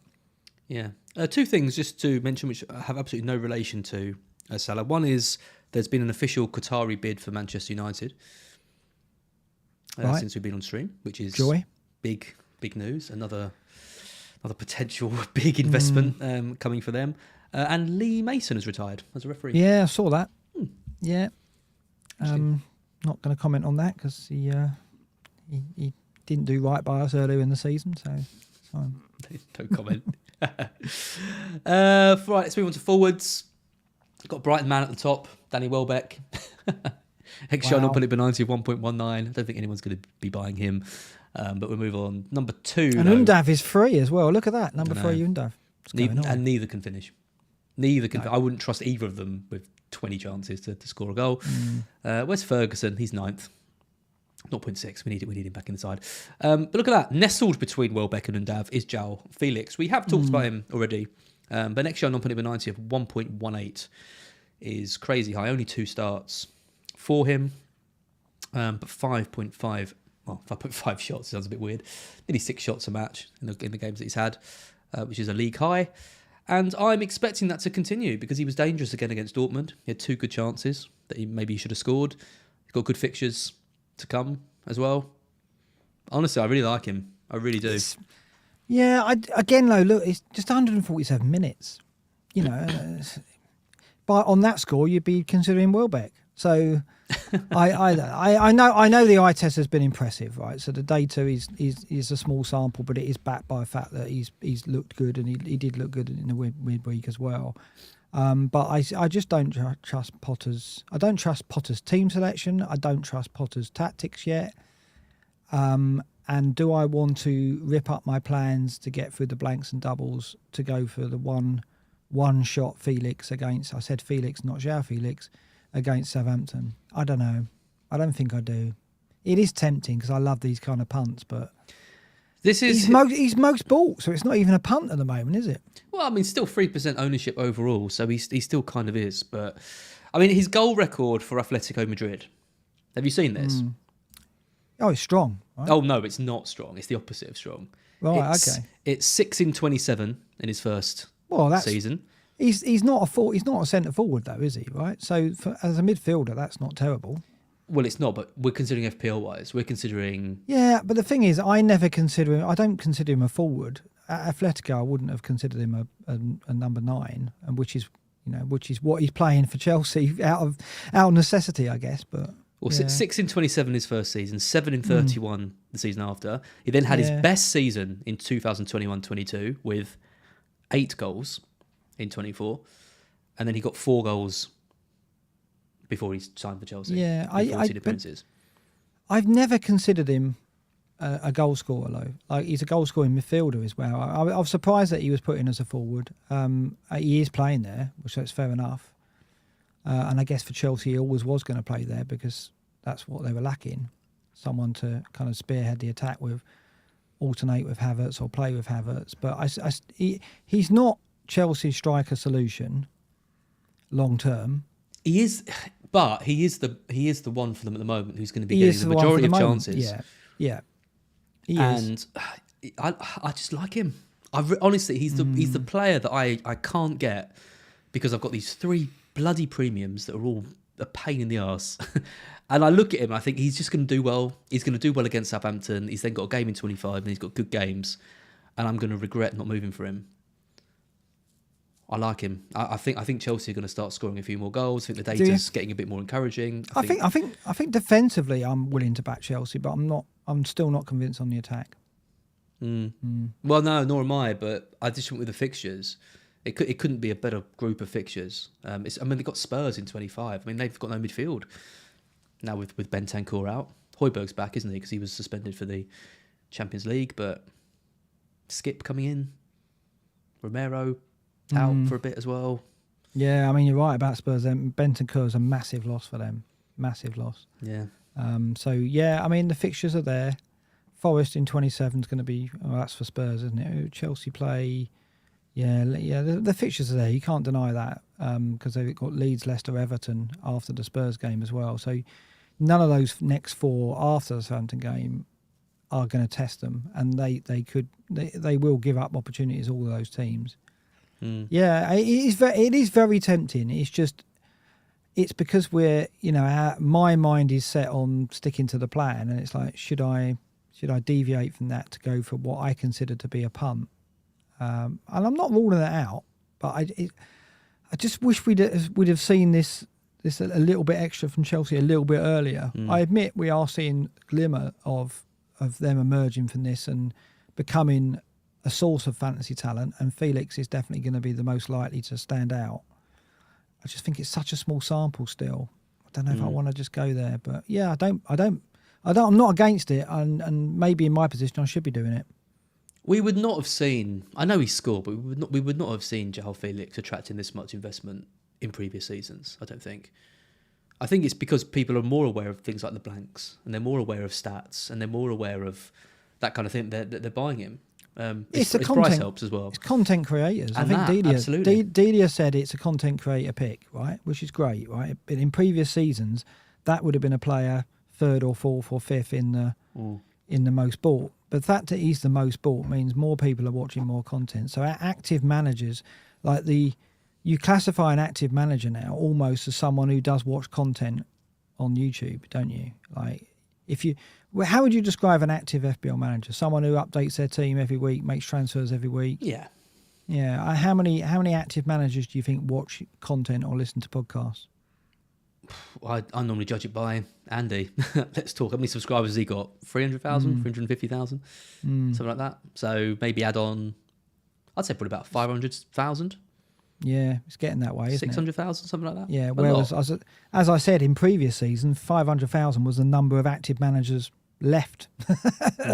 Maybe at this point, maybe not. I mean, I think there's degrees of active, isn't there? But I definitely think there's a lot more people now taking in content and reacting and making their tactics according to what they're seeing. And obviously we're part of that. It makes it harder. I'm dubious as to whether João Felix can deliver against Southampton. We'll see. I like him. I know, and I've said it multiple times.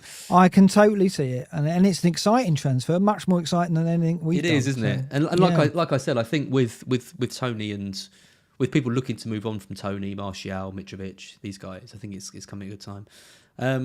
13th in this list, a certain Norwegian meat house. Yeah, he's dropped off, hasn't he, since the restart? 0.54, lower than Brennan Johnson. 0.55. Yeah, and Amani. No surprise, really. It's only a matter of time before Brennan showed his pedigree. I mean, he's not getting the quality of chance, clearly, that he was prior. He's still getting 2.52 shots per 90, which is down, which is low. If you look at the players around him, that is lower than you'd expect. So it's just the number of chances have gone down, I would have said. You'd expect him to be in the top 10, wouldn't you, for shots per 90? And he's not. Yeah, no. And the fact that Brennan's getting almost the same number of opportunities per game as Haaland is a real surprise. I don't. It's no concern though. I mean, I think in home games it's it's not a question whether you should captain him. Away from home now, perhaps. I mean, I think, do City now switch to blow teams away, or are they going to switch to being in results mode and manage games out? Because around Champions League, this is the dangerous time with Haaland, in that Pep will always have that in his mind about Haaland's going to play midweek for sure. So how long does he get? Even if City destroys Forest 3 or 4-0, is Haaland going to be on the pitch for those 3 or 4 goals? Probably not. I think once a game is won, he's going to be off. Do you remember against Forest, people were saying the same thing earlier in the season? There was concerns. But back then we were away from home and we were a team that would concede goals in a matter of 3 or 4 minutes. We're not that team anymore. You've got no centre-backs. You're trying to do an emergency signing of Steve Cook, aren't you? Yeah, well, yeah. There's some desperate times there, surely. Yeah, when has Steve Cook ever been an emergency? Not often. No, I love Steve. He turned our season around when he arrived a year ago. Ex-Brighton, legend. Yeah, brilliant. But yeah, we haven't. I mean, the centre backs we have got, one of them's our captain, and the other one's was playing for Atletico Madrid earlier in the season. So they're not mugs. The 2 we've got. So, and I don't know. I don't think Haaland will run riot. I'm not going to captain Haaland. Aren't you? No. That's gone well for us in the past. I'm going to ruin everything if I'm not captaining Haaland. I don't think I'm going to captain Haaland. I don't know if he starts. I think one of De Bruyne, Mahrez and Haaland won't start. And I don't know if he starts. I don't know for sure. I think there's around 10 to 15% chance that he doesn't start. Maybe bigger that he doesn't start. I definitely think he's not going to get more than an hour. There's definitely some Forest bias creeping in here, isn't there? Well, there is. I mean, it's very hard to back a player against your team, and then you hope there's going to be a thrashing on the cards, right? There could be, but the other factor is, of course, when we get to captains, is Rashford, right? For once, we've got Rashford in the form of his life against the weakest defence in the league at the moment, or one of, in Leicester, right? Forest are probably one of the best defences in the league at the City Ground. So if you're going to use defensive data to guide your choices, then there is some logic in it. But obviously, it's the Forest bias. Have you seen Delia's comment in the chat? What's she saying? I don't, Delia. What? She says, "Mark, you doing we could match of the day challenge? If you we could, couldn't remember we? last time we did that? Neither was Adam. No, that was horrible, wasn't it? Not even didn't captain him. Neither was bloody Adam. We got a hat trick against Palace. Oh dearie me! 6,000 live sort of tuned in for that mess. Yeah, I could do the match of the day challenge, couldn't I? I could do it. Do you want to? Do you want to do it? I don't know. What tomorrow? That. No, I'm away this weekend. So you can't do it. I might do it on my own. I might just turn up. Oh, please do. I might just stream at 10:30 on my own. People can watch my misery. Oh, wherever I am, I'm tuning in for that. So I just don't know if I can go the day not knowing how Forest got on. Really, I don't know. Maybe I will. I doubt it, but maybe I will. It'd be fun, wouldn't it? We need to book in a. We do. And imagine me doing it on my own, and I tune in, and there's like 5,000 waiting to start. I'm like, oh Jesus, because you know when there's a lot there, it's gone wrong, don't you? So we need to book one in. I'll tell you what, the FPL community is amazing. Check this out, right? So I've actually, you can see my handle on the screen is at FF Scout As, which has been for countless years. I changed it today to FPL BlackBox _as. Hopefully you'll do the same, or I'll be on my own and we'll look weird doing these. But someone's just tweeted me and said they've grabbed my old username in case I ever want my old one back. And if I want it back, I can DM him and he'll give me it back. How lovely is that? Lovely. How lovely is that? Yeah. So thank you to @theFPLFan. That's a good idea. That's genuinely really, really kind. And I appreciate that. Thank you. Yeah. Well, I'll be changing mine soon as well. So woo! Someone need to grab mine. So yeah. Well, ask the FPL fan. Ask Andrew. I better be quick. I'm going to grab yours and then blackmail straight away. Yeah. Oh God, I better do that early in the morning so when you're not around. I don't know. Predictions. Have you seen the predictions for last week? No. Oh, go on. Is there a nice surprise for me? Or did we both do badly? Ugh. Did we both do badly? Predicted 11 matches. You got 7 right. I got 3. Wow. Look at that. Correct scores 3 as well. I got as many correct scores as you got outcomes. Yes, thank you. I've been dreading this bloody slide. Look at this. So I'm now only 2 behind on correct scores, and my percentage of outcomes is 53.9. How am I having a really bad FPL season in the season that I'm got better at predicting the scores? I don't understand. I mean, you're thrashing me. I mean, my correct outcomes dropped to 47.5. We aim for around 50%. So I need to butt my ideas up a little bit. 7 right. What a result. 7 out of 11 right. Unbelievable. Yeah. Thanks as always to Tricky FPL for very much thanks FPL Tricky. Yeah, this week. Thanks Tricky. Can you just next time just give him a little bit of an edit? Yeah, we don't. This feels like a live stream, but Reece James isn't in the squad for tomorrow. It's all the content creators are spamming that now. Focal's just tweeted it. Andy's just tweeted it. Confirmed by at C345Sam, who's an ITK at Chelsea, that Reece James is not in the squad tomorrow. So if you've gone James, commiserations, and I hope you got a bench. And if you haven't gone James but we're thinking about it, don't do it. Well, I'll talk about my transfer. I was considering bringing in Reece James, but I didn't like that 90 minutes he got against Dortmund, so I probably wouldn't have done it. Yeah. Big news. Right, let's take a look at some predictions for next week. No Garden Centre game this week. What? Well, would you have done it Villa Arsenal, Newcastle Liverpool, United Leicester, or Spurs West Ham? I thought they were all quite good games. Yeah, I suppose so. Yeah, you're struggling, aren't you? Yeah, I mean... It'd probably be Spurs West Ham, but then that's a derby. It probably will be Spurs West Ham. I mean, Newcastle Liverpool could be dull. That could be quite a dull, lifeless game. But we're going to be watching it, aren't we? Because you know, if your wife's saying let's go to the Garden Centre, I want to see Salah, love. I've got to see how he performs at St James's Park. And she would say, get down the Garden Centre. For God's sake, Mark. She would say, he's only got 8 goals in 19 starts. Going to the Emirates not enough for you in the week? Now you've got to make me watch bloody Newcastle Liverpool. Yeah, she's very tolerant. No, I have to retire to the shed with my iPad if I want to watch football at 5:30 on a Saturday. Probably. For anyone else, that would sound so bad, but you've got the nicest shed in existence. Yeah, that's true. That's true. It's hardly a miserable location, is it, for me? Right, let's start at the top. First game, big game. considering we're all tripled up on Arsenal. Villa, Arsenal. I've gone for quite a big Arsenal win here, 3-1. I think they're going to turn things around in this game. I think there's going to be a couple of changes. I'm not entirely sure who. I think Trossard definitely comes in. I think White comes back in for Tomiyasu as well. I think there could be one more surprise as well. Maybe Tierney for Zinchenko. No, don't see it. I hope not. Anyway, I think they'll have enough for Villa. 3-1. You've gone for a 2-1. Yep, that's fair enough. Yep. Both gone identical in the next one. Yeah, both gone for 2-0. Brentford, Palace. I just think Palace are struggling, and they were so bloody lucky against us. Not for us missing a whole host of chances, and Sanchez just... Oh, why does this always happen against Palace? I swear, he's been so reliable all season, and he drops an absolute howler. Poor, wasn't it? Yeah. You know, we had chances, we couldn't finish, and Matoma could have scored. Scored a good goal, disallowed. Yeah, absolute nightmare. Really disappointing. 86th minute or something. Really annoying. Big game of the week, Brighton Fulham.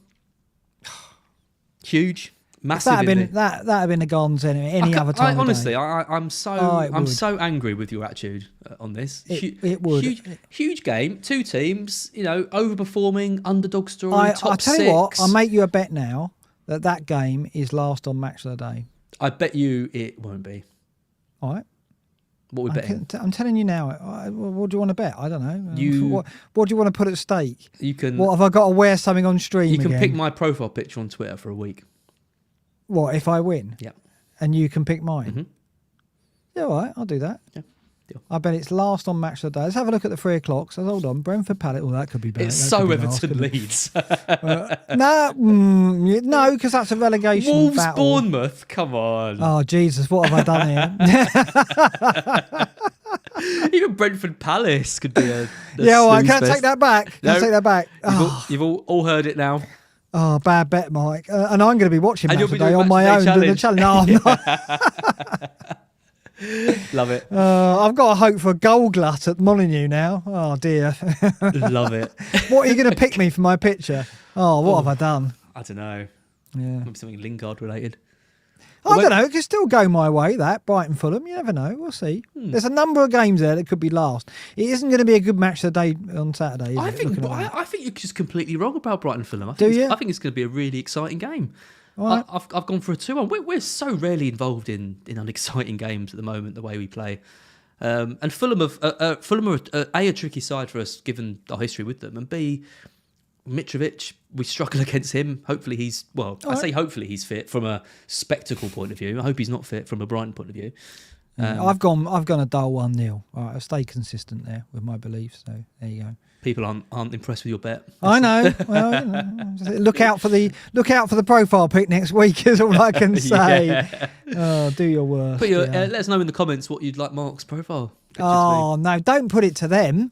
That's not fair. You didn't say that. You didn't say I get to pick your profile pic and I get to ask people for the most evil thing they could do. Terms and conditions. That's what I'm saying. Then again, it might be like your Jesse Lingard top, which you just never bought. That's it. Mention that again. Yeah. Never stop. Derby logo. Don't you dare. Don't you dare. No, please, no. That can't be that. No. God, don't be that. Chelsea Southampton, both gone for 2-0. Yeah. Felix Brace. Yeah, I think they win it. Yeah. No, James is interesting. No, yeah. I mean, does that dent Felix? Probably not. I mean, have they got creativity outside of? I mean, James obviously James in the team is a good thing for the forwards because it's a source of goals because there's no doubt James offers them that width and the whipped crosses and so on. So yeah, it's a shame because I'd like to have seen James in that game, see what he does, but.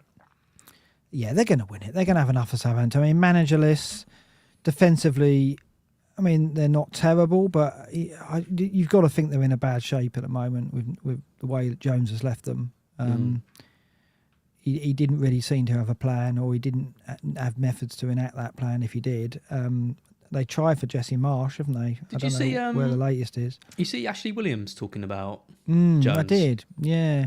Interesting, that, wasn't it? Quite telling, yeah. Basically, if you haven't seen it, look it up. It's basically Ashley Williams saying he didn't have a clue what he was doing. Didn't offer them any tactics whatsoever, and he said that he didn't have the confidence to impose his way on players that he thought were at a higher level. Yeah. And that kind of matches what he said about the Southampton players when he said he came in and they were Premier League players and I haven't been, maybe I've been doing them a disservice because I haven't been giving them Nathan Jones. So what he was perhaps saying there is that I haven't really been asking him to do what I want of them because I felt they were good enough and of a level where they didn't need my guidance. But that's his job, isn't it? Right?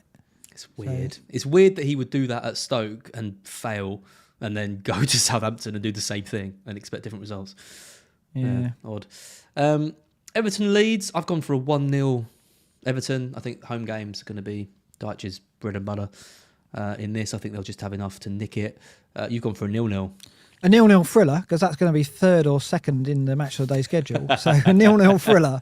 I do think that it's going to be a very tense affair. I just think that Leeds are lacking the finishing touch. I think they'll create chances, but Everton, I think Dyche will have them set up in an organised way, and Pickford will probably have a blinder. So I'm going for a 0-0.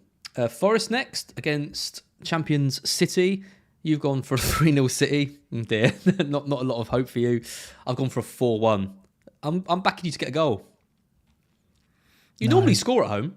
Yeah, we do. We normally score first at home as well. When was the last time you didn't score at home? Have you scored at home every game this season? I'm just looking at the list. No, I don't think so. You didn't score against Spurs in Gameweek 4, but as far as I can see, you've scored in every other home game this season. Right. Yeah, we've got to have the ball, though, Az. We've got to have the ball. And I don't. You didn't have the ball against Leeds. No, that's true. It's true. I think our possession data for this game will be like around 20%. I don't know. We might. I've got to go a City win, haven't I? And I think that we have got defensive problems. But even if we didn't, Haaland, if he does factor in the game, I fully expect him to be on the pitch at some point. He will cause us problems, but I don't necessarily think that he'll come out of a big haul. So I've gone for a 3-0. I think that's fair enough. Yep. Wolves Bournemouth, both gone for a 1-0 Wolves. I've got a decision to make about a certain Wolves 3.9 defender that I'm actually thinking of playing this week. So actually, Will he, Bueno? Will he? I think he will. 8-0, he subbed at half time, poor performance and booked. Bueno came on and changed the game. All right. Okay. The two problems are, one, does he start, and two, does he get subbed off at half time like he seems to enjoy doing with his left backs. I think I'm going to take the gamble though and play him. Newcastle, Liverpool. Yeah, Newcastle have been pretty poor, haven't they, since Gomes has been out? Not too much surprise there. I've gone for a 1-1 though.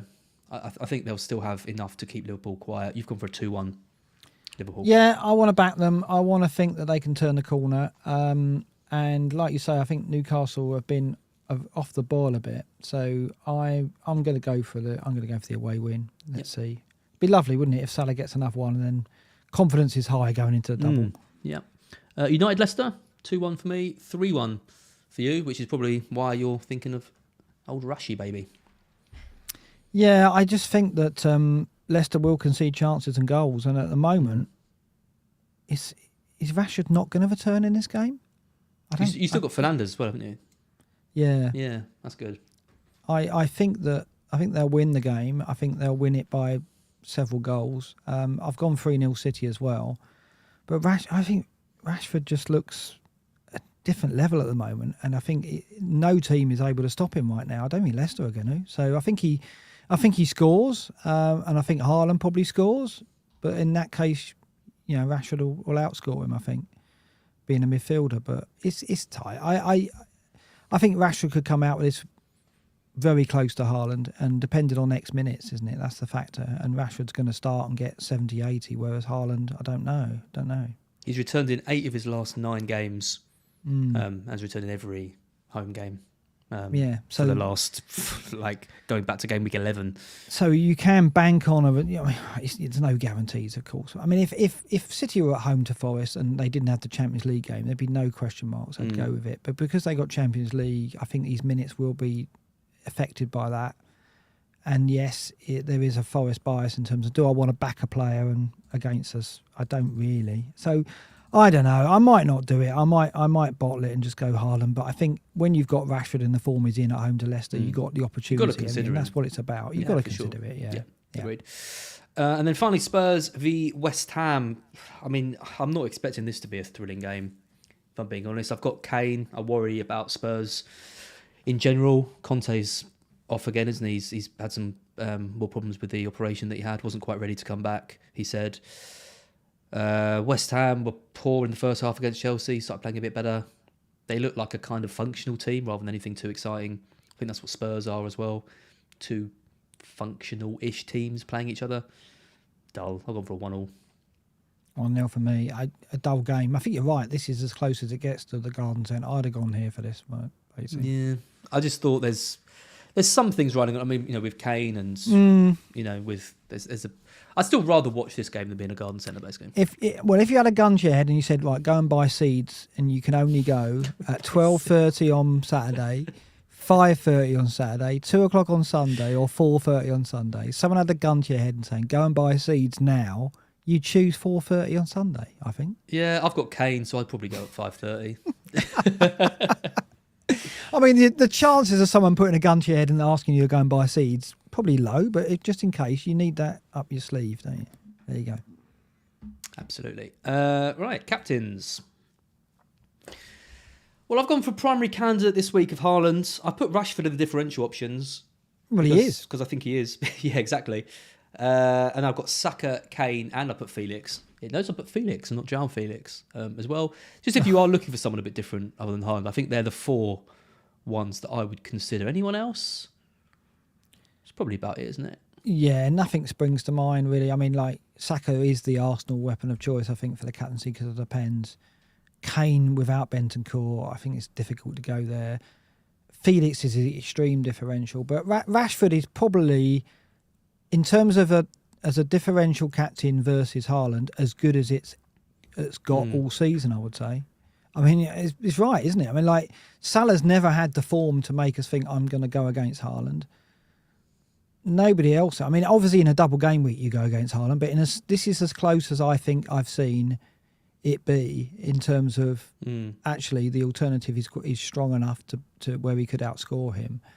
I think people are saying in the chat, Baron Nishi saying I'm catching Haaland out of cowardice because of high ownership. Yeah, absolutely, and that's a valid tactic, and people will be doing that. And if I captain Haaland, it will probably be not because I think he'll get the most points, but because it protects rank. But like 2 million in the world, can I do exactly 2 million in the world? I can't do that, can I? This is my point. This is why I think I've got to do it, because protecting against ownership at 2 million in the world, it's like, come on, I've got to take a risk, and this isn't even that big a risk. I mean, I'd be captaining Haaland because I think he's got the most potential for points because he's playing Forest. But do you? Yeah, because you've got injuries in defence. He scored a hat-trick against you earlier in the season, and I think he starts. That's the main thing. Do you? I think. Yeah, X-Mins is crucial. Yeah. Yeah, but obviously, if you think Rashford's going to get more points than Haaland, captain Rashford. I don't. Well, let's not get into that again. You know my thoughts on that. No, I agree, and I think he genuinely can. I think Haaland will score. But I don't know if he's going to outscore Rashford. I think both will score, and then Rashford, will he get another attack in return? I think he easily could, yeah. Yeah, we'll see. I mean, someone's saying, I think people saying Sutar has really kind of strengthened Leicester's defence. Yeah, he's a good player, Harry Sutar, but I still think they've got weaknesses. I mean, and I just think Rashford's unstoppable. So yeah, I still at back home him as well. Yeah. Yeah. I mean, it's going to be some interesting decisions to make in the next few game weeks. I mean, 25. Obviously, Haaland's got Bournemouth, but Saka's got the double. I haven't put his second game on there, and Salah has as well. I think we're going to favour a double player over Haaland. In game week 26, Haaland's got Newcastle. That's not easy. Saka's got Bournemouth. Kane's got Wolves.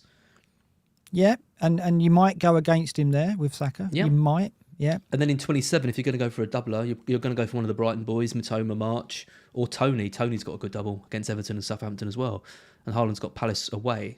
So I think realistically, I'm probably only going to captain Haaland once in the next 4 game weeks. It feels good, doesn't it? It feels like you're taking risks when actually you're just backing double game week players. But hat-trick. You just know it, don't you? Well, yeah. Well, let's take a look at some captain data, because like you said, there is potential to maybe go against Haaland this week. Looking at the players that we mentioned, it's Felix at the top with an XG on Pinoopa 90 of 1.18, but obviously a very, very small sample size. It's Haaland next over the season, 0.84. very high, but over the last 6, that's decreased to 0.54, as we've kind of talked about. De Bruyne is an option, I guess, if you are thinking he's going to play. Maybe Haaland misses out. De Bruyne over the season and, since over the last 6 is high in terms of non-penalty penalty. He hasn't really been getting the points. He got the 15 in the double, but he hasn't really getting the points. But his data's remained strong, so he is an option.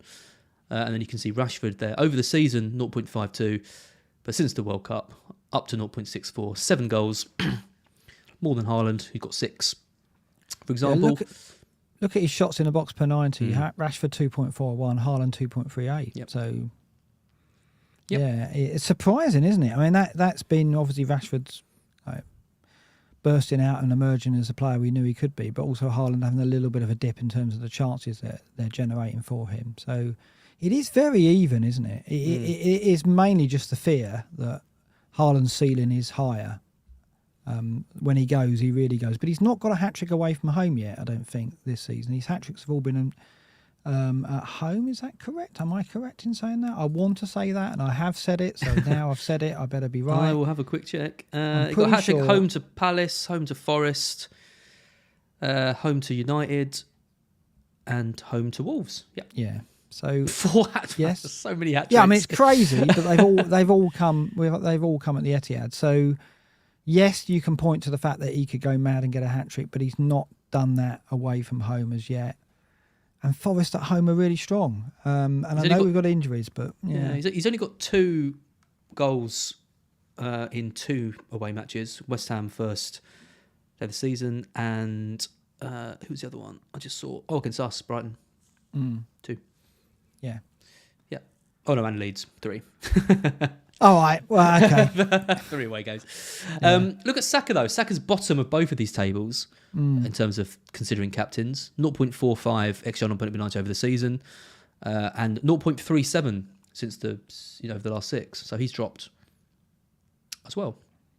Worrying. Yeah, I mean, we said about the captaincy coming up, so I don't know if I would do it. I don't think I would back him in the double game week, but certainly not in a single game week. I don't think Saka's a captain really at the moment. But the fixtures have been a factor, and I think over the run of better fixtures, we'll see. Like I said, Saka will climb again, but he's not heavy hitter class, is he? He in terms of in FPL, like he's definitely an emerging talent who's going to get better and going to offer us probably a continual climb in his consistency and points with seasons to come. Is he ever going to be an 11 million, 12 million player? No, don't think so. Do you? No. In FBL? No. I don't think so. I think 8's probably... His bracket is what it is now, yeah, isn't it? maybe 9. I mean, he has got the penalties, but... I mean, I'm surprised his data is as low as this. I would have thought he would be higher than Odegaard, for example. Odegaard's 0.52. I thought he'd be around 0.55, something like that, 0.6. But yeah, but that obviously depends. Is big for him. Looking at teams in terms of XG non-penalty conceded per 90, Fulham over the season are the worst. So if you're thinking about a Matoma captain, it might be the week to do it. They are 4th out of the teams that you've selected with 1.52. So not a huge amount of change. I mean, Leicester though. This is the key. Leicester over the last 6 game weeks are the worst. They're conceding 2 expected goals, close enough, every game they're playing. Sutar's come in, good defender, but they look very, very capable of conceding a lot of goals, and they're going to have to score a lot of goals, I think, to stay. Yeah. To stay in whereas Forest, if you look at XG conceded per 90, even over the entire league, they're second to Newcastle. Yep. So. This is not entirely. But if you go back to the defensive table, team defence, XG conceded per 90, they are second best. But you don't have McKenna and you don't have Bolly. Yeah, but our first choice centre backs is up for debate, and I think Felipe is one of our first choice centre backs from now on. Is he any good? Anyway. I know nothing about him. He looked good. Yeah, he's. You don't play for Simeone as a defender, as a centre back, unless you're any good, do you? So he's quality, but nobody can deal with Haaland. So it's like, it doesn't matter how good you are, I don't think so. But in any other week, I think Felipe will strengthen our defence. So I don't think it's that bad, those injuries, because Worrell's our captain and on his day a good defender, and Felipe I think he's going to be our first choice centre-back anyway. So I think it's been overplayed, the McKenna-Bolly thing. It's a blow because of the consistency of selection, but it doesn't matter who you put there, though. Haaland's going to cause us problems. If he's on the pitch for more than an hour, then yeah, he probably should be your captain. It's just whether or not he will be, I think. Looking purely at these stats, though, like if you weren't looking at past performances and what we know Haaland's capable of, you'd go Rashford, wouldn't you? Yeah, that's what I'm saying, yeah. And I think in my position, at 2 million in the world, with 14 game weeks to go or whatever it is, why not do it? I don't think the damage will be that great. I don't think they'll beat us 5 or 6-0 and he'll get a hat-trick. And I think Rashford will score. So I don't think there'll be much in it between either of them. I think it's probably going to be similar to that Haaland Saka thing. 5 points. Yeah, I hope so. Yeah. So is it worth the risk? Famous last words. I know it's painful. It's scary. It's definitely scary. Yeah. Teams. Let's just take a look at my team. How I'm set up. So I've made my very exciting move of Martial, who's on my bench, to Nonto, who's also on my bench. That gives me a team of Kepa, Trippier, Zinchenko, Bueno is currently in my starting 11, De Bruyne, Saka, Rashford, Odegaard, Matoma, Haaland captain, and Kane. I could move Botman up to another defender for a hit. I was thinking about Badiashile, for example, but I'm looking at the Chelsea news. It looks like they're going to be without Thiago Silva now. I don't know if Silva, James. Do you want to play Kepa? I mean, you have to because you've only got Ward, but yeah. Yeah, I think Bueno starts as well in this, so I think I'm going to hold and wait and see. It's only really Tarkowski who, we talked about defenders on that list earlier in the episode. I'm not taking a hit for Tarkowski. That seems seems unnecessary. So yeah, I mean, I'm probably going to have Bueno in my 11 and 25 and Patterson as well. I mean, I had a quick look at 25. What are you going to do? As well, yeah. And this is how I'm set up without doing anything. So it's Kepa, Bueno, Zinchenko, Patterson. I might get one game each. Oh my word! I might get one game each out of Bueno and Patterson. I can then move Botman to Tarkowski potentially, but then it's all right. De Bruyne, Saka, Odegaard, Nonto, Haaland, Kane. Yeah, I think you're going to get. You should get De Bruyne at Bournemouth. The only thing is, if De Bruyne plays against Forest and Leipzig, he might not play at Bournemouth. And does Zinchenko play both games? Probably. He probably does. I think Patterson, if he comes through this under-21 game, I think he gets some minutes. And I think Bueno gets some minutes. And there's no one that I'm looking at which I think I desperately need in this 25 fixture. So what are you going to do in 25 then? What's your move? I will probably just do Botman to Tarkowski. You're not getting Salah? Yeah, good point. Well, I could do De Bruyne to Salah. And then take a hit. And then take a hit. Yeah. Selling De Bruyne away at Bournemouth feels risky. Yeah, but you'd rather have Salah, wouldn't you? I'd captain him as well, I think. I'd captain him over Saka if I had Salah. You would you? I think so. I mean, we're going to talk about it next week, but that's what you would do, right? Yeah. Yeah, interesting. Yeah, I forgot about Salah, even though despite the episode being the entire episode talking Return of the King, who I've forgotten about until the end. Yeah, absolutely. Yeah. So your team. So you can talk us through your team on the screen. Yeah. So this week Kepa in goal, which is looking shaky now, but I think I still play Mo Redison. Do I? I think I do. Shaw, Aki, Estupiñán, and Trippier at the moment. Rashford, Bruno, Saka, Odegaard, and then Haaland and Nketiah. So it's all right. It's good. I've got 2 transfers. I'm not going to use 2 transfers, but I am going to use one to take Doherty out for Tarkowski. And then am I going to play Tarkowski over Ake? Because I don't think Ake will start. Or I think Ake will start, but it's not certain, is it? I think. I mean, if I was Pep, I would play Ake because Brennan's our chief threat, and I play Ake left back to nullify that. If he doesn't play Ake at left back and he plays Bernardo Silva, we might score because left back is definitely their weakness and Brennan's our strength on the right. So that could be quite interesting. But surely Pep play. I would have thought Pep plays Ake, but it's not certain. So I might well go with Tarkowski. It is. It's a bit like the Ben White situation. You can't be absolutely certain, can you? And if you've got a good defender on the bench, you would therefore maybe go with Tarkowski, who definitely starts. Mitrovic I'm not playing at Brighton because I don't think Fulham score. If they do, I don't think they score many. And Obviously, there's the injury doubt as well. So why would they risk him? I don't know. I think he's got a long-term they'd risk injury. him because of the importance of the top 6 battle. Is it okay? I guess they do want. Do they want Europe? I guess they do. Want Europe. But I don't know. But you get in Europe second season, and then that's the season you really struggle, isn't it? I mean, like if Forest. I mean, I'd love to get Fulham back have into been there Europe before as a when they Forest got fan. to the final, Europa League final. Yeah, but you don't want it. You don't want it because unless you've got a big squad or you can afford to form a big squad, Europa League can really hurt you the second season. So if I was a Fulham fan, I'd be. They want Europe. I know they do for the financials and the experience of it. But if I was a Fulham fan and they get into Europa League, I'd be worried second season because you think, is that going to affect us? So. If I was in their shoes as a Forest fan, I'd go, no thanks. Come 8th or 9th, that will take that, and you can stay out of that. But I'm already planning my Brighton European. Are you really? Journey? Yeah. Take my dad to Club Bruges, and they're in the Champions League, aren't they?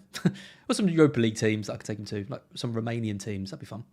Well, it'll be Spurs probably, won't it? Teams like that. I'm hoping for something a bit more exotic than just going to see Brighton and Spurs.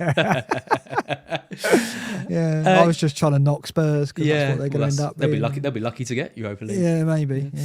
Yeah. Your team for 25. Sorry, I didn't do a screen for it, so I'm just putting it in now. Oh, did you not? Oh, you're doing it on the fly. Look at this. It's all happening on the fly. Boom. There you go. Straight in. Yeah, so this is what I'll probably do. I'm taking 2 transfers in. So I'll have Ederson and Ake away at Bournemouth if Ake starts. Tarkowski the double. And then I'll probably go Trent. And I'll have Andreas go Salah, Bruno de Salah, Saka, Odegaard, Mitrovic, Haaland and Ketcher. So I'll have an 11 and I'll have 2 Liverpool. The reason why I'm going Trent and not Darwin is if I go Darwin, I'll only have 10. And is Darwin so that's a hit, a better prospect? That's a -4. No, that's nothing. That's no hit. How? So I can get because I've got 2 transfers and I'm only making 1 this week, so I'll take 2 into that, won't I? Smart. So I can get a full 11 out and get 2 Liverpool with no hit. So it's looking good. It's looking good. I'm banking annoyingly good. Oh, well, there you go. Yeah. Well, yeah. Aren't I smug at 2 million in the world? That's good. No Patterson, though, is it? No. So I'm in good shape, and should expect to get a green arrow out of 25. I would have thought with that, but so you're selling Trippier for Trent. I probably will because they go to Newcastle after, and then I'll move back to Trippier later. I think I will. I think it's worth it. I look at it and think it depends what I see out of Liverpool. Palace and Wolves aren't teams who score a lot of goals, so I think there's a chance of at least 1 clean sheet there. I would say, even with the Liverpool defence. So if the fixtures weren't good, I wouldn't do it. But I do think there's a clean sheet there. Is Darwin a better prospect than Trent? He's more exciting, but then I'd have to go in with 10. And I think the fact that I can get 11 out and have Mitrovic at Wolves probably sways it towards Trent. And you could easily move Trent back down to Trippier when you realise. Oh yeah, I will. I definitely. No, I definitely will. And if money was a factor, I wouldn't do it because I'm going to lose like 0.3 or I think 0.3 on Trippier. But it doesn't matter, does it? Doesn't matter because money's not really a thing at the moment. So, and I don't know if it's going to be that crucial a factor. I mean, I can't sit here and go money's a thing with Ederson as my goalkeeper, can I? So, because he'd be first to go if I need the money. I think I'll do this. It might be Shaw who goes, but I think I currently prefer Trippier because obviously he goes to City the game after. So, yeah. Yeah, it took me a second to realise that. Okay, interesting. We're going to be going in very different directions. And always good for the pod when we do that. Nice. Black Box Leagues. Just before we finish, what a surprise, Mark. We've done 1 hour 54 when I said this was going to be there you go. a short one. Well, that's not like us at all. Mark Bleakley leading the way still. Just hit 1,600 points. Where is he in the world? Where in the world? Mark Bleakley. He is 35th. Okay. In the world. Him a shout. So he got a red arrow this week. Went from 29th to 35th. Come on, Mark. Pull your finger out. 6 places. Come on, Mark. Incredible season for him. Andrew Shaw is second. Ali Jenogrov in third. Simon Farr in fourth. Tejus Joshri in fifth. Alex Keating in sixth. Peter Svein in seventh. Victor Sundow in eighth. Oyston Wolovic in ninth. And Bhavna Patil in 10th. Where is Bhavna? How in the top 10, how well are our top 10 Right, doing? two things I want to point out in the chat. Andrew Shaw's in the chat, and he's 30th in the world. And Legend. Delia's saying, I'm shocked to hear Mark is actually a really good singing voice. I was in choirs, I'll have you know, Well, of Delia. course you were. I was in choirs all through my youth, and I'm a bit of a king on karaoke. So there you go, Delia. Yeah. Now you're just praying for a good finish to FPL season. See what I did there? Yeah. Bavna Very is good. 567th in the world. So even our top 10 is still in well within the top 1K. Yeah, fantastic. Yeah. Excellent. All these people doing better than us. I wish we didn't have this section. So do I. It's bad enough for the great and the good rubbing it in, but yeah. I'll tell you what else rubs it in. We've got in the top 5 best leagues, there's FPL Mate, Slippers, FPL Harry, What's going on? And Raptor, and not us. Oh, that's upsetting. Can a rogues gallery of content creators, top 5 isn't it? just do a bit better, please? Yeah, come on, bully. I mean, we can't let that 4 be in the top 5. It's only the official Fantasy Premier League Classic League that's stopping them dominating that. Also, as long as it's not Slippers who wins it. Also, Mark Bleakley, I see you in Slippers League. Please leave that immediately. Is he? Is he in there? Let's have a look. Yeah, get him out of and there. Harry's. And Andrew Shaw. Andrew Shaw's in there as well. And leave immediately. Eject yourself from that league. Eject yourself from Slippers immediately. I was going to say we should make it so that you can be in our league and no one else, but then we'll have no one in our league. That's how it should be. That's how it should be. You can only absolutely. join one league. Yeah. Absolutely. Yeah. Yep. No fun for anyone. If you're not awarding assists to Trent, you can make it one league. That's what you can do. The good news for everyone on my technical incompetence is that you'll be back at the helm next week because I hope so. You're starting a new job, aren't you? My turn to be stressed from work for once. Yeah. Are you looking forward to that? Yeah, it'll be good. It'll be mostly remote, but I've got 2 weeks of going into the Croydon office, so I'll be two quite intense weeks, I think. So I help out as much as I can, but yeah, you'll be you'll definitely be hosting. So you're going back into the world of marketing, right? Market research. Yeah. Well, I call it marketing because I'd like to link it to your performance advertising ball shavers. Basically, they've seen your competence in the marketing world. Yeah. And think, if he can advertise that, we'll get him back. That's it. That's what they're all doing. I'm just getting paid so much in endorsements for various products now. Yeah. I need a water bottle, fancy water bottle like yours. You do indeed, yeah. I can't wait for our sponsor next week. Who will it be? But yeah, I will be hosting next week, which means like Andy be back telling us to subscribe and link. There'll be the garden centre graphic so again. Much it'll more all fun. be back. We can stick comments on the stream so Billy can be in his element again. And hopefully there won't be any technical problems, but I'll be incredibly stressed. That's the price you pay for that. So well, it'll only be me that has to deal with it. You'll come on the stream and be fine, and it'll be me getting all the messages. Honestly, work's been so hard as my mic's not working as. Swine. If you publish the WhatsApp chats, people would like that'd be It's so hilarious funny. for people, wouldn't it? Because I do sometimes like say to people, I was like, everyone says, BlackBox is great, it's really good. I'm like, yeah, it's really good. It's like, what's it like working with the Godfather Mark? And I'm like, They don't say that. They don't say what's it like working with a Godfather. and I'm like, bloody awful most of the time. Yeah, it's so He's stressful. A nightmare. It's such a prima donna. Yeah, it's true. I am terrible before the stream. I get very stressed about it, and I am thankful for you hosting. And it may degrade the experience slightly for the listener, but not to the extent that I don't mind having a break. But yeah, next week I'm hosting, so it'll be slick, but I'll be incredibly stressed. Oh dear. Amazing stuff. Well, thank you everyone for tuning in to the stream on a Friday night. We really appreciate it. We enjoyed that. Yeah. Had about 1,500 live at one point, which is amazing. Do give us a like. Do make sure you're subscribed to the channel as well. Follow me on my new Twitter handle at FPL BlackBox _as, which is a bit of a mouthful. I was going to go with at FPL BB, but then people wouldn't really know what BB was, and it felt a bit confusing. So I thought I'd go for the full rebrand. I'll have to go the same route, I guess, won't I, when I change mine? Yeah, I've led from the front. But yeah, thanks everyone, and we'll be back next week, probably at our normal time again on Wednesday at 7. But yeah, and that'll be a big one because that'll be right ahead of the blank double trouble. Don't go there. Good night from me. Good night, everyone.